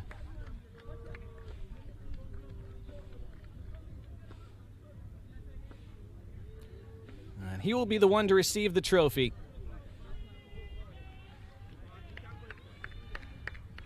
He'll take it over to his teammates. Well, the young Reggae boys, again, they hope to make their second World Cup at the senior level later this fall. Lots of promising talent in the pipeline for them. They are winners of League B at the Concacaf Boys U-15 Championship in 2025.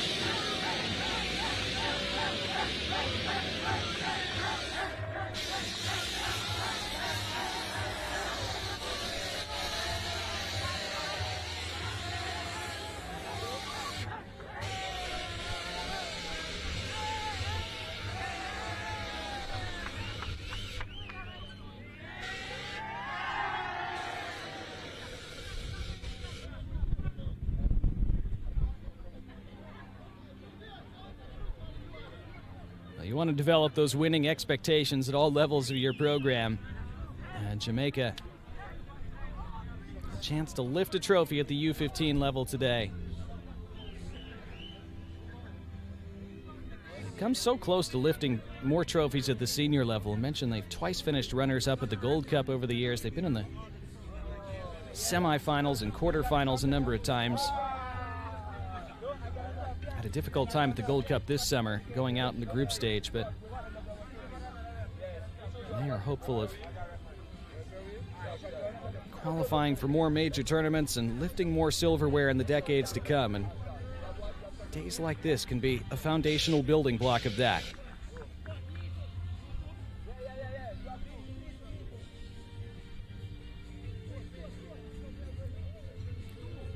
So the green and gold lifting that gold trophy, wearing the gold around their necks. And you can bet it'll be a party all the way back to Jamaica.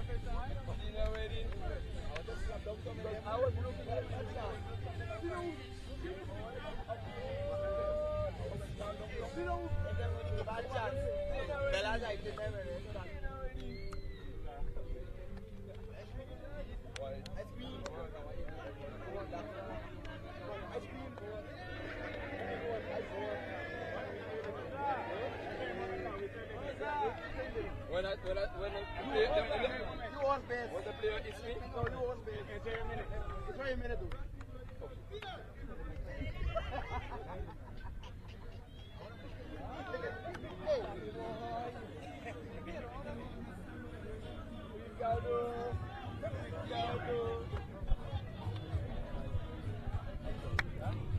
So congratulations to Jamaica. We'll see our full match highlights from this final in just a moment before signing off from Aruba.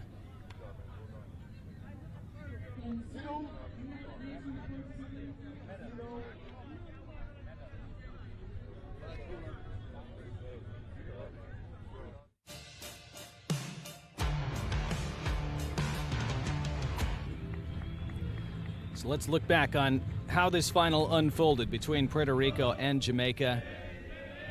Puerto Rico came out with a lot of emotion, as you'd expect, but it was Jamaica who were able to turn the game in their favor permanently, as it turned out, just a couple minutes from kickoff. And it was Kelvin D. Brown who would be so involved throughout this game, who laid it into the path of Tevin Savage and was able to stab it home just over 120 seconds in. It was such a good contact. The layoff was so perfect to allow him to step right into it first time. And his finish was great into that bottom corner. It beat Martin Perez at the near post, but it was so well hit, you can't really begrudge him that. This was a major moment in the match. 14th minute, Puerto Rico really thought they should have had a penalty there. If they had gotten it, who knows how that might have changed the complexion of the game. But again, Jamaica were the better team for most of this match, so you certainly can't begrudge them this victory. And they drew a couple yellow cards in the first half as well. Puerto Rico were a frustrated side for a lot of this match. Falling behind so early, they felt aggrieved at some of the decisions that they felt went against them. They would pick up another yellow card just before halftime, but struggled to keep their heads a bit, which again, something that you learn at this level. But they nearly were level just before halftime. This was the save of the game from Jaheim Gray. And the two goals that Jamaica scored obviously were the difference in the scoreline, but that save there, one of the real differences in the game, because it's another moment that could have really turned it just before half. In the second half, Jamaica had lots of good opportunities to add to their one-goal lead. It took them a long while to finally do so. They would put dangerous crosses into the box. Kelvin D. Brown was undefendable for most of this game. He could have had a hat trick of assists at least. Jamaica did give away a free kick with about 10 minutes to play.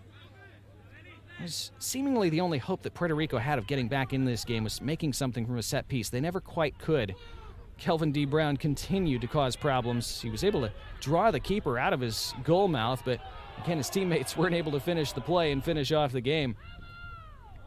Kelvin D. Brown would end up taking matters into his own hands late on after this shot went just wide. It resulted in a corner for Jamaica as we entered second half stoppage time.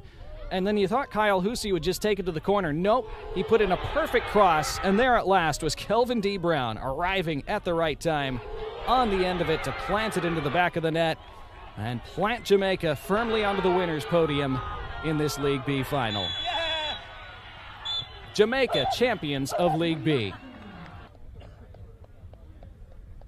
And they would receive the medals, and they would receive the trophy shortly thereafter. And Kelvin D. Brown, the man of the match with a goal and an assist, and lifting the trophy on a day of celebration for the young Reggae Boys.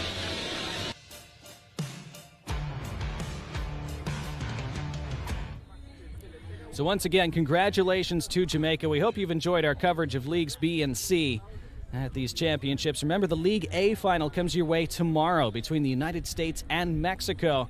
That will be a great way to cap off this terrific week of football. Concacaf continues to grow across all age levels. This fifth edition of the tournament, the best yet, the biggest yet, and we hope you enjoyed this final today. From Aruba, I'm Donnie Barnes for our entire great production team. It finished once again at the Concacaf Boys U-15 Championship League B final. Jamaica 2, Puerto Rico 0.